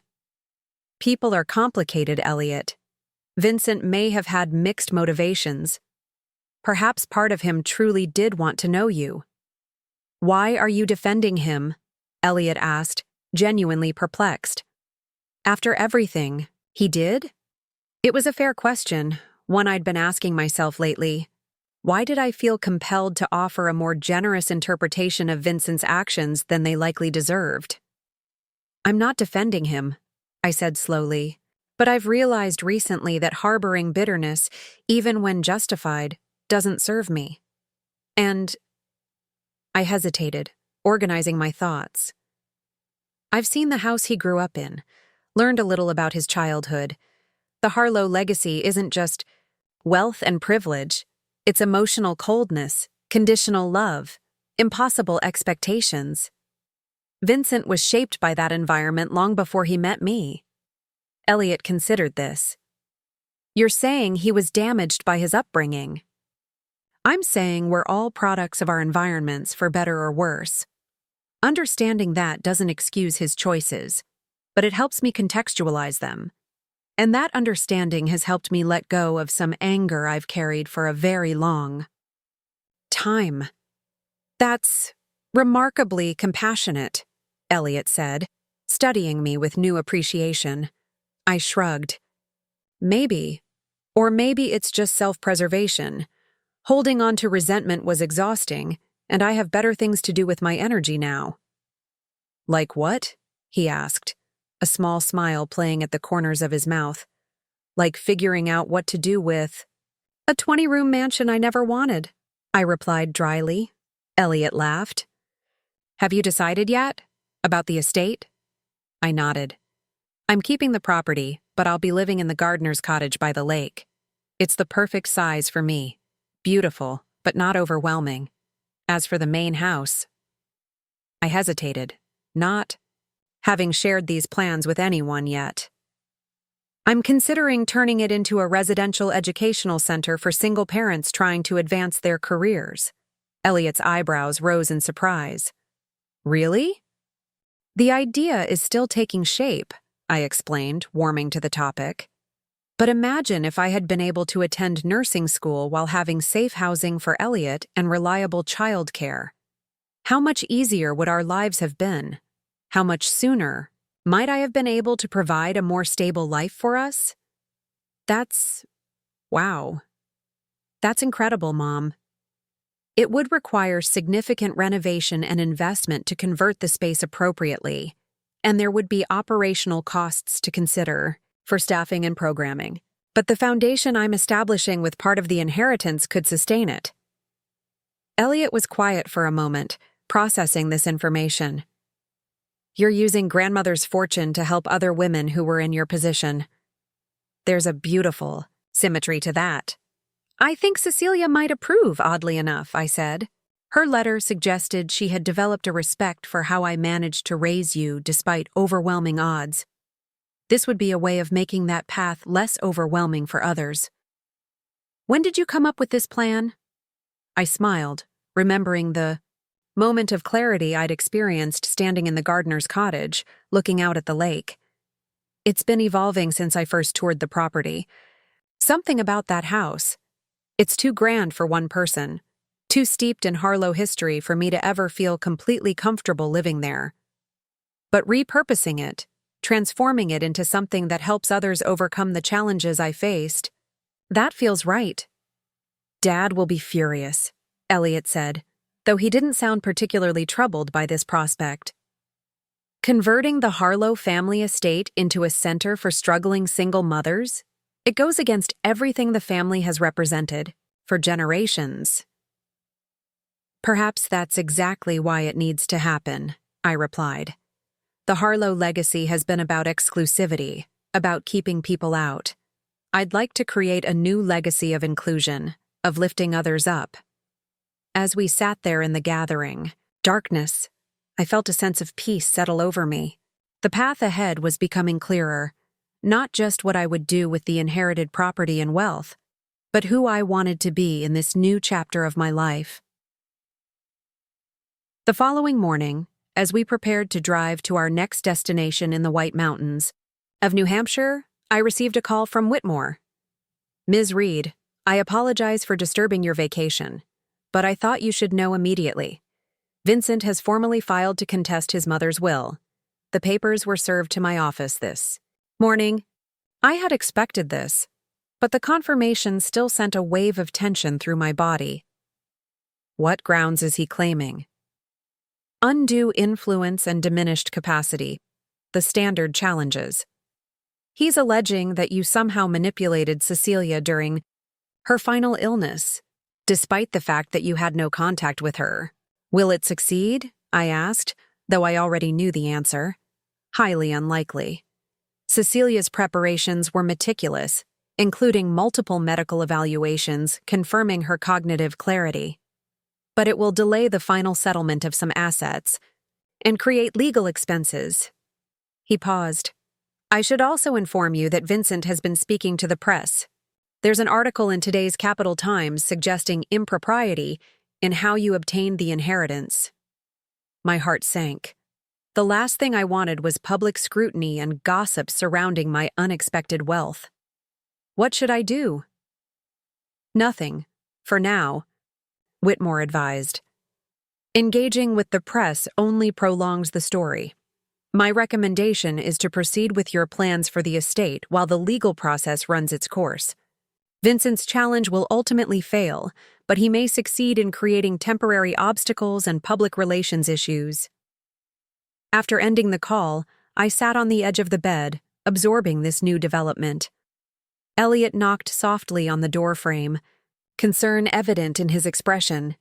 Everything okay? You look upset. I explained the situation briefly, watching his face darken with anger as I described Vincent's legal challenge and media campaign. This is low, even for him, Elliot said when I finished. Using the press to smear you? After everything you've been through? He's desperate, I replied, trying to maintain perspective. The estate represents his heritage, his identity. In his mind, I've stolen something that rightfully belongs to him. That doesn't excuse this behavior. Elliot began pacing the small room. I'm going to call him. Tell him to drop this nonsense. No, I interrupted firmly. That's exactly what he wants. To create discord, to position himself as the victim. The best response is to continue forward with dignity.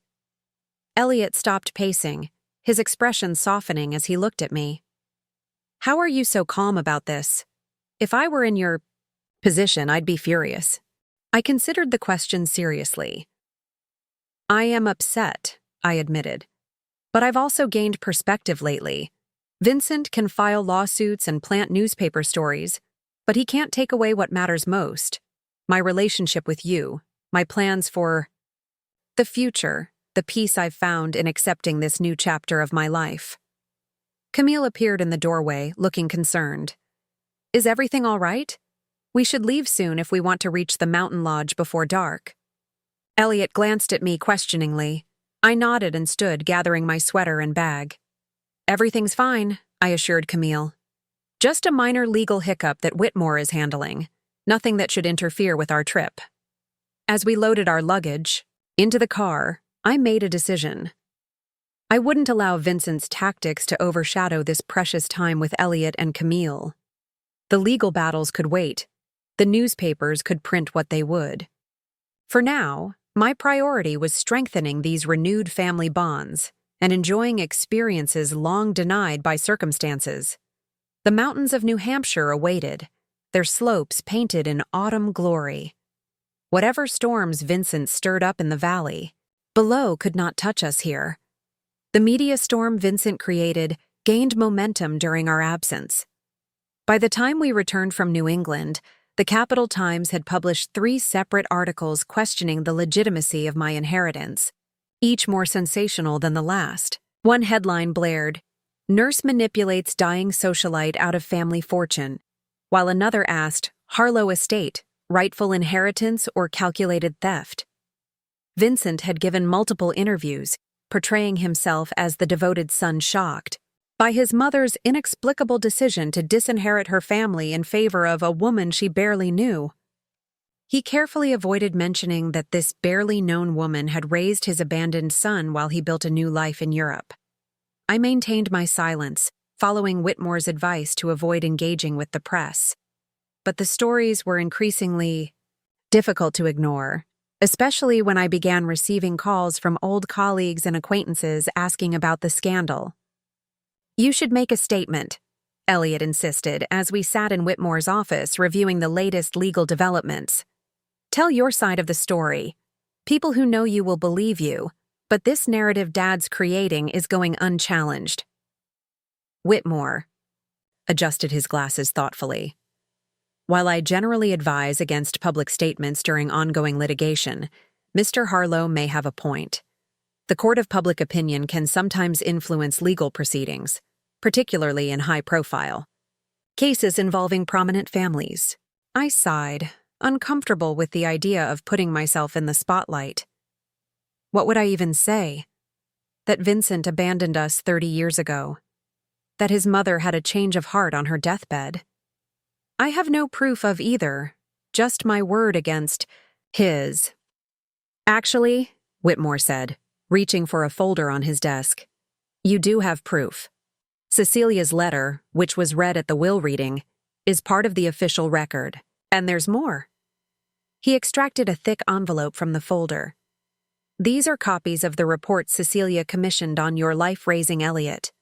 They document your financial struggles, your work history, your efforts to provide for your son. They also include bank records showing Vincent made no support payments after the initial $10,000. I stared at the envelope, simultaneously touched and disturbed by the idea that Cecilia had been monitoring my life for years without my knowledge. "Furthermore," Whitmore continued, "we have the psychological evaluations confirming Cecilia was of sound mind when she revised her will. The case against Vincent's challenge is robust, but public perception matters too, especially if you intend to transform the Harlow estate into an educational center. You'll need community support for that endeavor."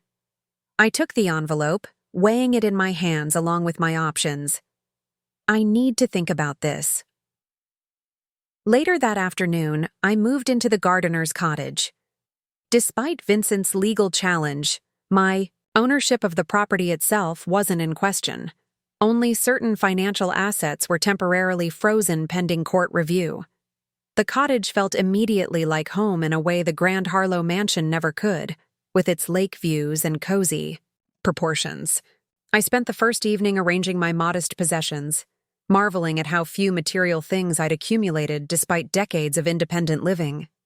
As I unpacked the last box, books I'd collected over the years, many purchased secondhand, my phone rang. The number was unfamiliar, but the area code was local. Hello? Ms. Reid? This is Marjorie Winters from the Capital Times. My heart sank. Another reporter looking for a statement about Vincent's accusations. I'm sorry, but I have no comment about the Harlow inheritance, I said firmly, preparing to end the call. Actually, the woman replied quickly, that's not why I'm calling. I'm researching a feature on the nursing shortage at Memorial Hospital, and your name came up repeatedly as someone who worked there for many years. I was hoping to get your perspective on how conditions have changed for healthcare workers over the decades. I hesitated, caught off guard by the unexpected topic. I'm not sure I'm the best person to comment on current conditions. I left Memorial over a year ago. But you worked there for what, 25 years? Your historical perspective would be valuable. Her voice was warm, persuasive. We're trying to highlight the challenges faced by healthcare workers, particularly women who balance demanding careers with family responsibilities. The topic was certainly one I knew intimately, having struggled with exactly those challenges throughout Elliot's childhood. Still, I was wary of any press contact given the current circumstances. I appreciate your interest, Ms. Winters, but I'm in the middle of a complicated situation right now. The Harlow inheritance, she finished for me. Yes, I'm aware. My colleague Thomas Belden is covering that story. She paused. For what it's worth, I think his reporting has been rather one-sided. Vincent Harlow is a prominent figure in our community, and Thomas has known him for years. It's affected his objectivity. I wasn't sure how to respond to this unexpected candor. Look, Marjorie continued, I'm not asking you to comment on the inheritance. My story is genuinely about nursing and healthcare workers' conditions, but if you decided you wanted to share your perspective on the other matter, I'd be happy to listen. Unlike Thomas, I have no personal connection to the Harlow family. I was silent for a moment, considering her offer. Why would you do that? Take on a colleague's story? Because good journalism requires balance, and I haven't seen much of that in the coverage so far. She sounded sincere. Plus, I've been doing background research on you for my nursing story. 25 years at Memorial, always taking the difficult shifts others avoided, mentoring younger nurses, advocating for better patient care protocols. You were respected, Ms. Reid. That doesn't align with the portrait being painted of you as an opportunistic manipulator. Her words touched me unexpectedly. In the whirlwind of recent events, I'd almost forgotten my professional identity, the career I'd built alongside raising Elliot, the respect I'd earned through decades of dedicated service. I'll think about it, I said finally, about both stories. That's all I'm asking. Here's my direct number. Call anytime. After hanging up, I walked out to the cottage's small deck overlooking the lake. The evening was cool, the water reflecting the sunset in shimmering orange and pink. In the distance, I could see the lights of the main house coming on as darkness fell. My house now, though I still couldn't quite wrap my mind around that reality. The conversation with Marjorie had stirred something in me. Perhaps it was time to stop hiding from the publicity Vincent had forced upon me. Not to engage in a public battle with him, that would only add fuel to the fire, but to simply stand in my truth, to let people see who I really was beyond the caricature he had created. The next morning, I called Whitmore with my decision. I'll speak to the press, but on my terms. One interview with this reporter from the Capital Times who contacted me about an unrelated story on nursing. She seems fair-minded. A wise approach, Whitmore approved. Would you like me to be present during the interview? No, I said, surprising myself with my certainty. I need to do this on my own. I arranged to meet Marjorie at a small cafe in town, rather than at the estate or her newspaper office.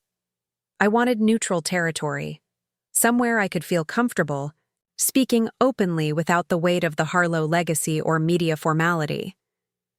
She arrived precisely on time, a woman about my age with silver-streaked dark hair and intelligent eyes behind tortoiseshell glasses.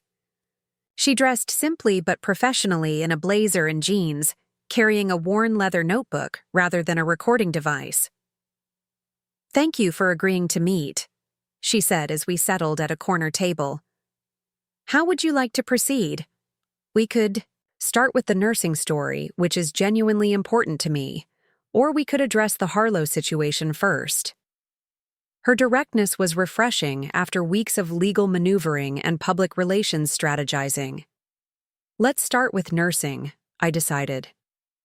"It's a subject I know well and care about deeply." For the next hour, we discussed the challenges facing healthcare workers, the long hours, the emotional toll, the difficulty of balancing patient care with administrative demands. I shared stories from my career, watching as Marjorie took careful notes, occasionally asking insightful follow-up questions that revealed her thorough research on the topic. As our coffee cups emptied and were refilled, the conversation naturally shifted to how I had managed these professional challenges while raising Elliot alone. It wasn't easy, I admitted. There were days when I went straight from a night shift to Elliot's school events, running on coffee and determination. Other times I missed important moments because someone had to pay the bills, and I was the only someone available. "Vincent Harlow never contributed to his son's upbringing?" Marjorie asked, her tone neutral but her eyes sharp. And so we arrived at the heart of the matter. I took a deep breath and made my decision, not to attack Vincent or plead my case in the court of public opinion, but simply to speak my truth after decades of silence. "No," I said quietly.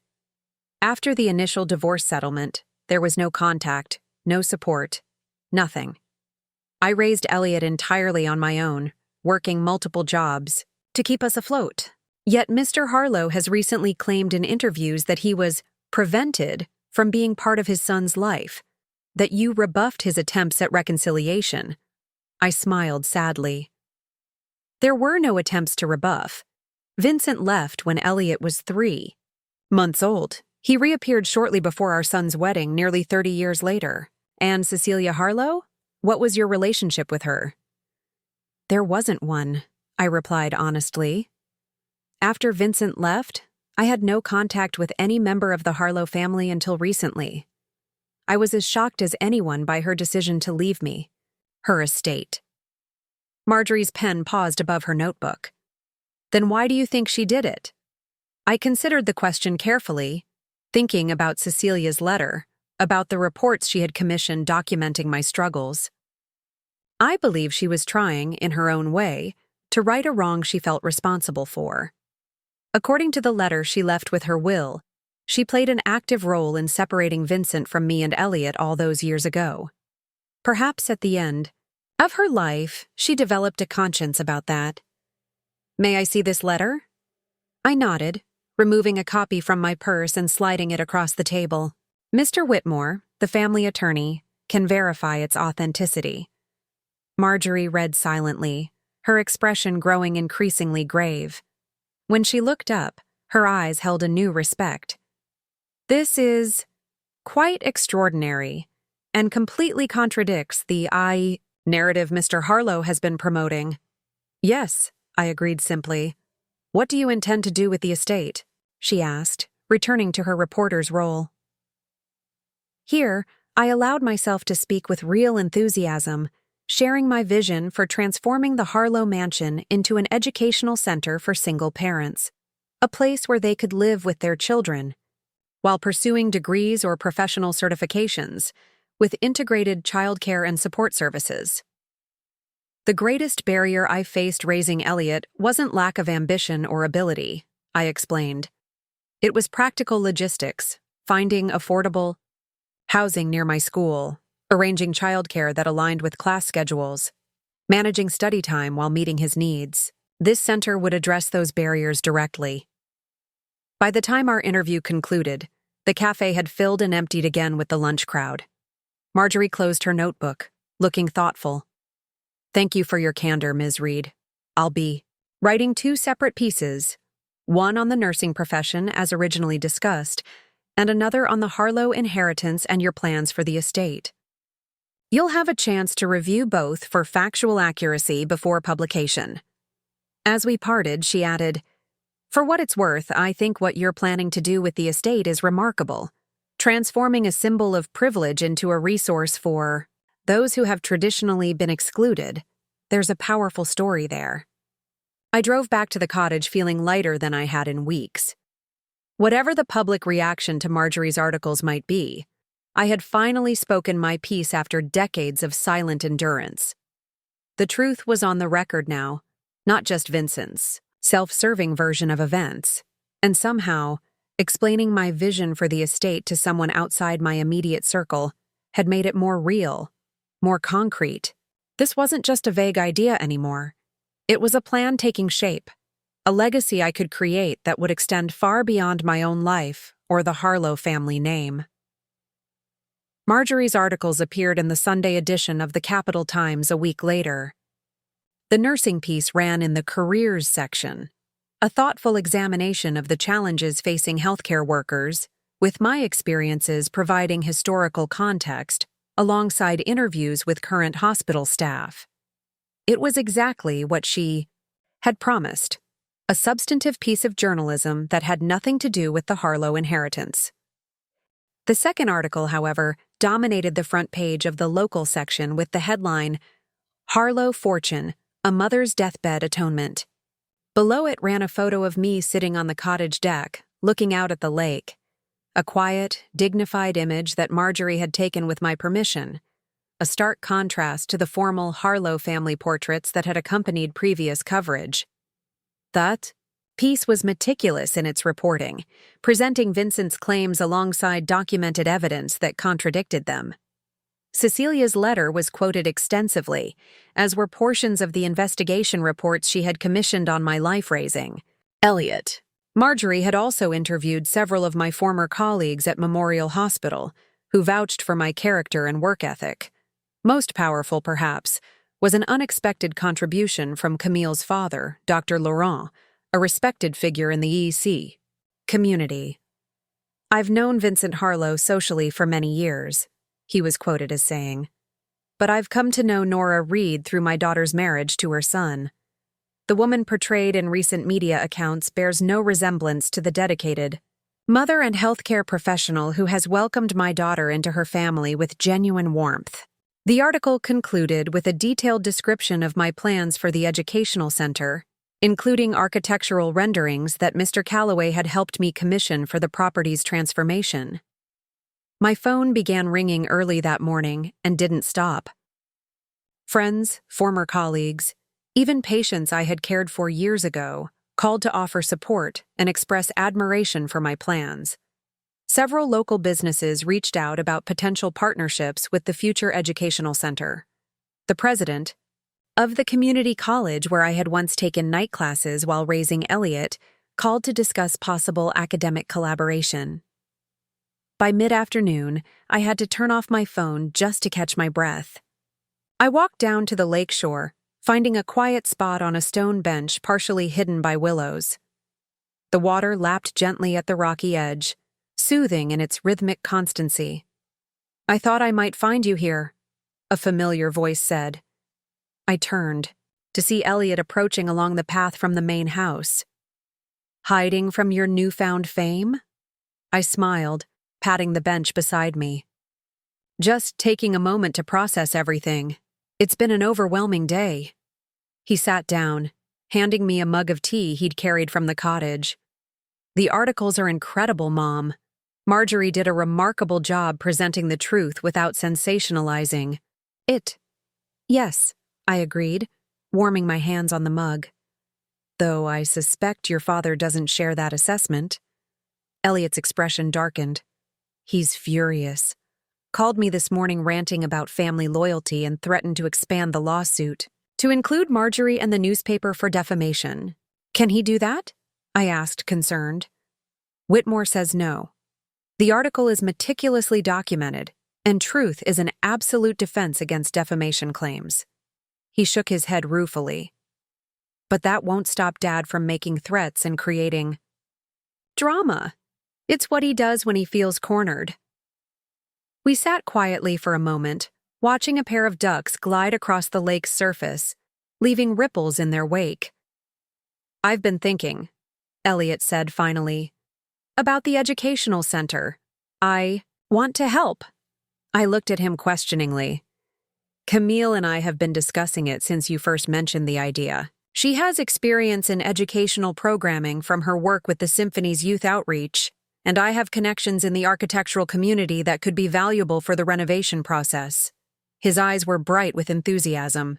We'd like to be involved if you're open to it. The offer touched me deeply.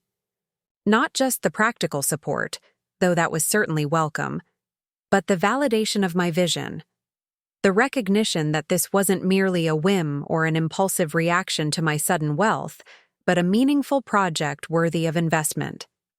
I'd like that very much, I said softly. As we walked back to the cottage, Elliot described ideas he and Camille had been developing: partnerships with local universities, childcare models, potential fundraising strategies to supplement the foundation I was establishing.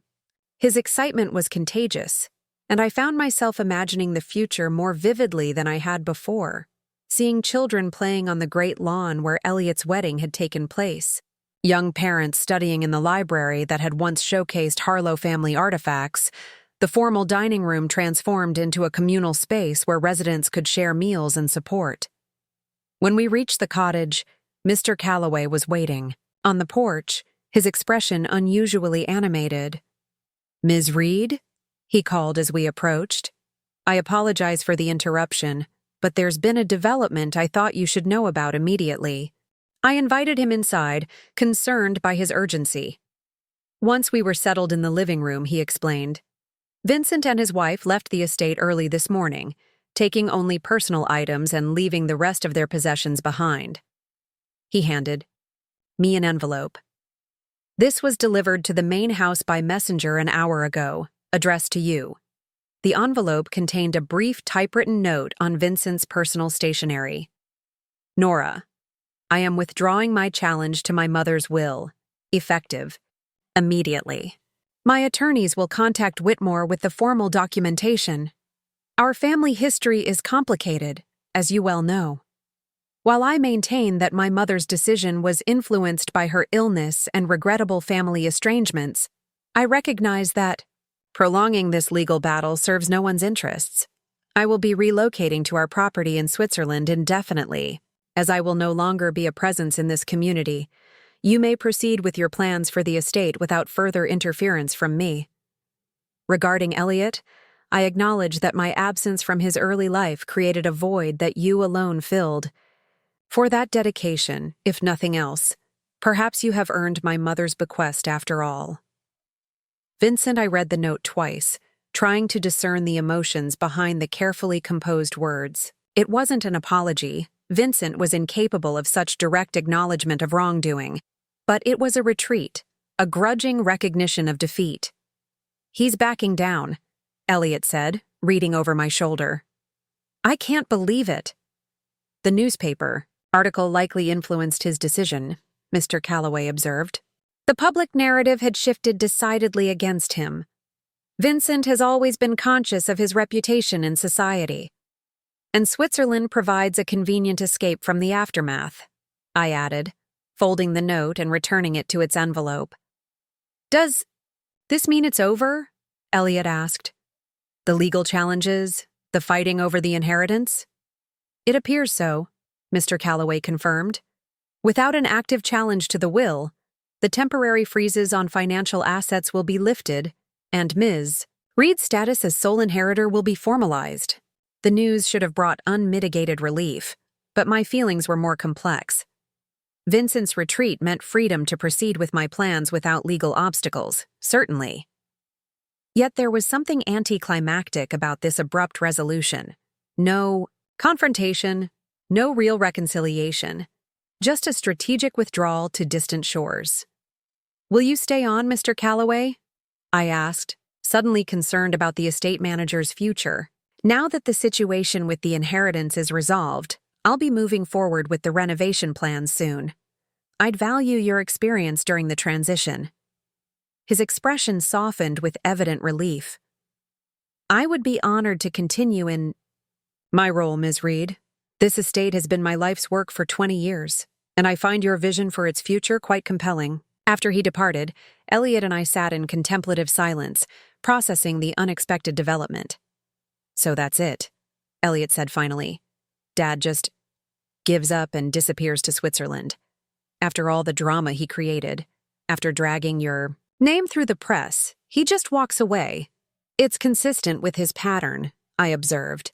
"When things don't go his way, Vincent retreats to more favorable territory. He did the same thing 30 years ago." "Leaving others to deal with the aftermath," Elliot added bitterly. I reached over to touch his hand. "This time is different. This time his departure doesn't leave wreckage behind. It creates opportunity." The remainder of the day passed in a blur of activity. Whitmore called to confirm that Vincent's attorneys had indeed filed formal documentation withdrawing the legal challenge. Camille arrived with preliminary sketches for the educational center's layout, eager to share her ideas. Mr. Calloway brought architectural preservationists to discuss how the Harlow mansion could be modified while respecting its historical significance. By evening, I was emotionally and physically exhausted, yet filled with a strange exhilaration. For so many years, my life had been defined by limitations, financial constraints, time pressures, the constant struggle to meet others' needs while deferring my own. Now I faced a future of expansion, of possibility, of creating something meaningful that extended beyond myself. As twilight settled over the lake, I sat alone on the cottage deck with a glass of wine, watching lights come on in the main house, where Elliot and Camille were having dinner with the architects. From this distance, the mansion looked almost magical, windows glowing warmly against the darkening sky, its reflection shimmering on the water's surface. Cecilia had intended the inheritance as recognition of my worth, as atonement for the hardship her interference had caused. But its true value wasn't in the material wealth it represented. It was in this moment of peaceful contemplation, in the freedom to imagine a future unconstrained by daily survival, in the opportunity to transform old wounds into new purpose. Vincent's note lay on the table beside me, his careful non-apology a reminder of all that remained unresolved between us. Yet even that felt less significant now, not because I had won our conflict over the inheritance, but because I had moved beyond needing his acknowledgement or validation. The victory wasn't in defeating Vincent. It was in discovering that his power to affect my happiness had diminished to near irrelevance. Tomorrow would bring meetings with contractors, discussions with educational consultants, decisions about funding structures and program designs. The work of transformation, both of the estate and of my own life, was just beginning. But tonight, watching stars emerge above the silhouette of what was now indisputably my property, I allowed myself to simply exist in this moment of transition, grateful for the unlikely journey that had led me here and curious about the path that lay ahead. 2 years passed with remarkable speed. The Harlow Estate Educational Center for Single Parents welcomed its first cohort of residents 3 months ago. 24 parents and their 36 children moving into the transformed mansion that once symbolized exclusivity and privilege. The great hall where I had once been seated at a back table during Elliot's wedding reception was now a vibrant community space where residents gathered for meals, study groups, and children's activities. On this particular morning, I stood in what had once been Cecilia's formal garden, now redesigned as a playground and outdoor classroom. The autumn air was crisp, leaves beginning to turn gold and crimson on the old oak trees that had witnessed generations of Harlow family history.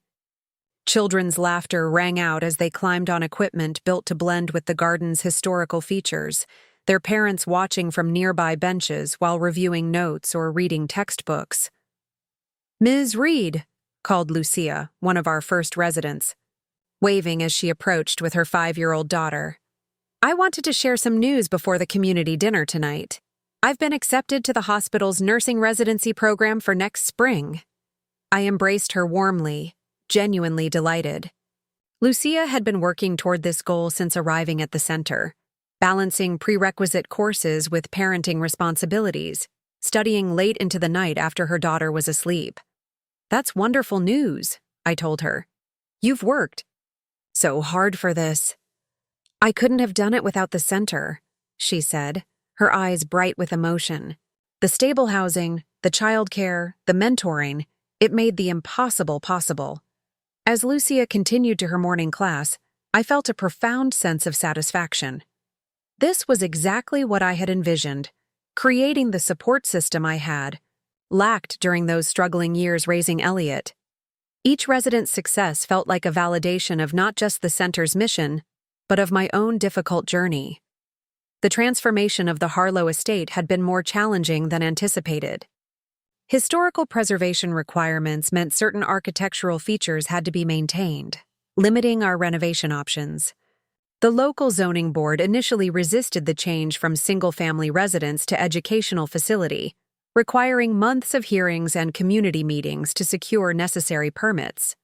But the most significant challenges had come from unexpected quarters.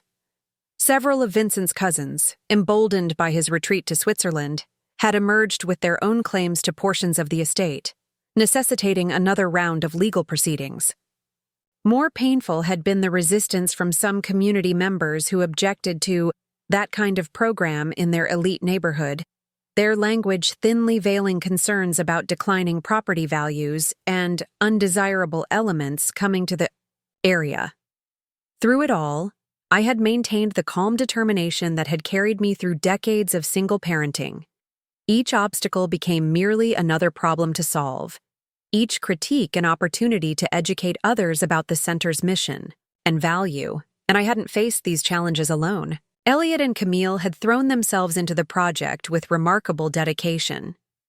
Elliot's architectural expertise had been invaluable during the renovation, while Camille had developed our arts program, bringing in musician friends to provide lessons for residents' children and organizing monthly cultural events that drew the broader community to the estate. "There you are," called a familiar voice. I turned to see Marjorie Winters approaching along the garden path, notebook in hand as always. "Ready for our interview?" In the 2 years since her articles changed the narrative around my inheritance, Marjorie had become both a friend and a chronicler of the center's development. Her ongoing series about our progress had helped shift public perception and attract donors to supplement the foundation funds I had established. We settled on a bench overlooking the lake, where the boathouse had been converted into science classrooms for the after-school program. 2 years since Vincent withdrew his challenge to the will, Marjorie noted, consulting her previous articles. "Did you ever hear from him again?" I shook my head. "Not directly. Elliot receives the occasional email, brief, formal messages acknowledging birthdays or professional accomplishments. But Vincent has remained in Switzerland as promised. Any regrets about how things unfolded?" I considered the question carefully. "Not regrets, exactly. But I do sometimes wonder about the Harlow family dynamics that shaped Vincent, that created a man capable of abandoning his child without looking back. Understanding doesn't excuse his actions, but it provides context. And, Cecilia, do you feel you've honored her intentions for the inheritance?" I gestured toward the mansion, where residents moved purposefully between classes and meetings, their children safely engaged in the center's programs. Cecilia wanted to acknowledge my struggles as a single parent and ensure I never had to sacrifice for others again. I think she would approve of how I've used her resources, not to isolate myself in luxury, but to create opportunities for others facing the same challenges I once did. As Marjorie continued her questions about the center's programs and future plans, I found my thoughts drifting to the gardener's cottage where I still lived.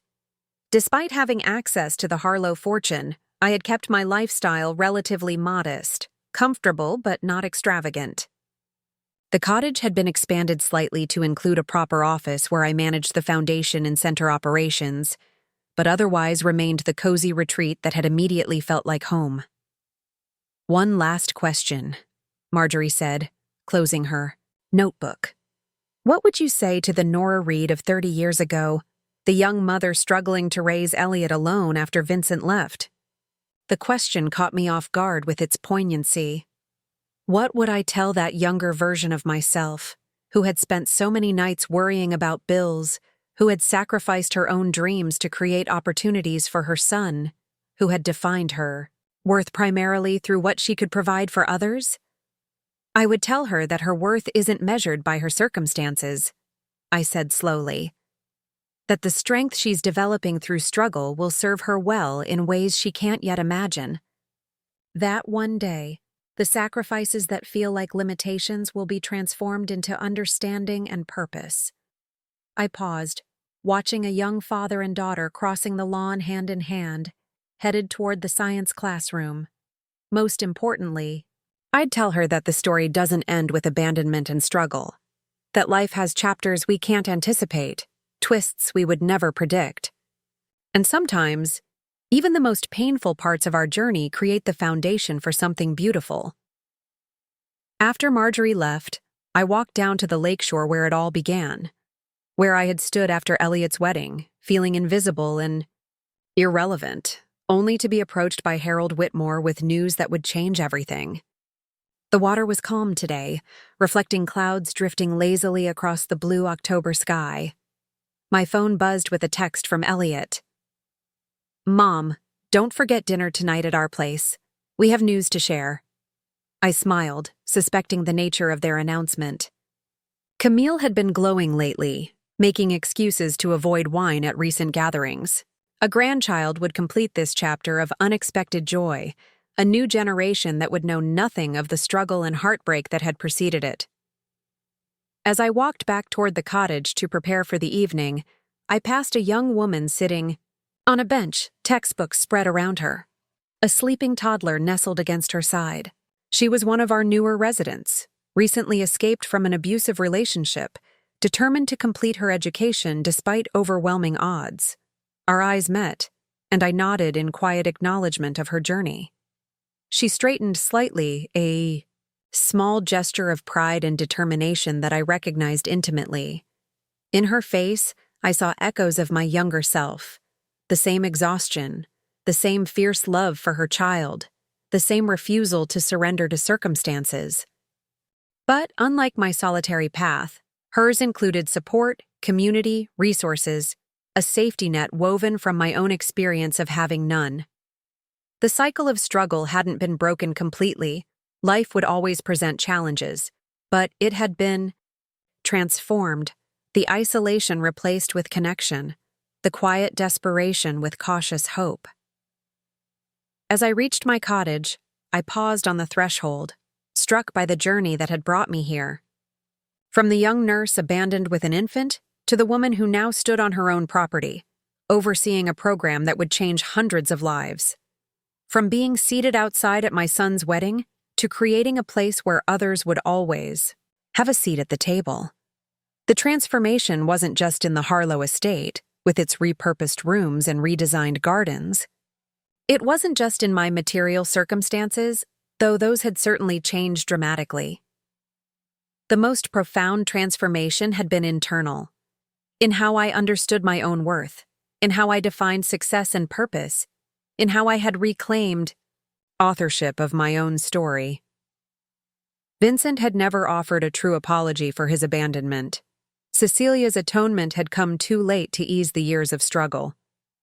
But standing here, watching the sunlight play across the lake where everything had changed that night after the wedding, I realized that the most powerful resolution hadn't come from either of them. It had come from within me, from my choice, to use unexpected abundance not for retribution or self-indulgence, but for creation and opportunity. From my decision to transform a legacy of exclusion into one of inclusion. From my ability to finally see clearly that the woman who had once been seated outside deserved not just a place at the table, but the power to redesign the entire house. Later, as I prepared to leave for dinner at Elliot and Camille's home, I paused before a small framed photograph on my desk, one of the few personal items I had placed in my office. It showed Elliot at his college graduation, his arm around my shoulders, both of us beaming with pride and exhaustion after the long journey to that moment. Next to it stood a newer photo, Elliot and Camille cutting the ribbon at the centers, opening ceremony, with me between them, surrounded by the first group of resident families, different images of achievement, different definitions of success, connected by the same thread of perseverance and love. The inheritance that had once seemed like the end of a story had proven to be merely the beginning of a new chapter, not just for me, but for every parent who found sanctuary and opportunity on these grounds. What had started with humiliation at a wedding had evolved into something more powerful than vindication. It had become purpose. And that, I reflected as I locked my cottage door and headed toward my waiting future, was a legacy worth creating. Up. Next, you've got 2 more standout stories right on your screen. If this one hit the mark, you won't want to pass these up. Just click and check them out.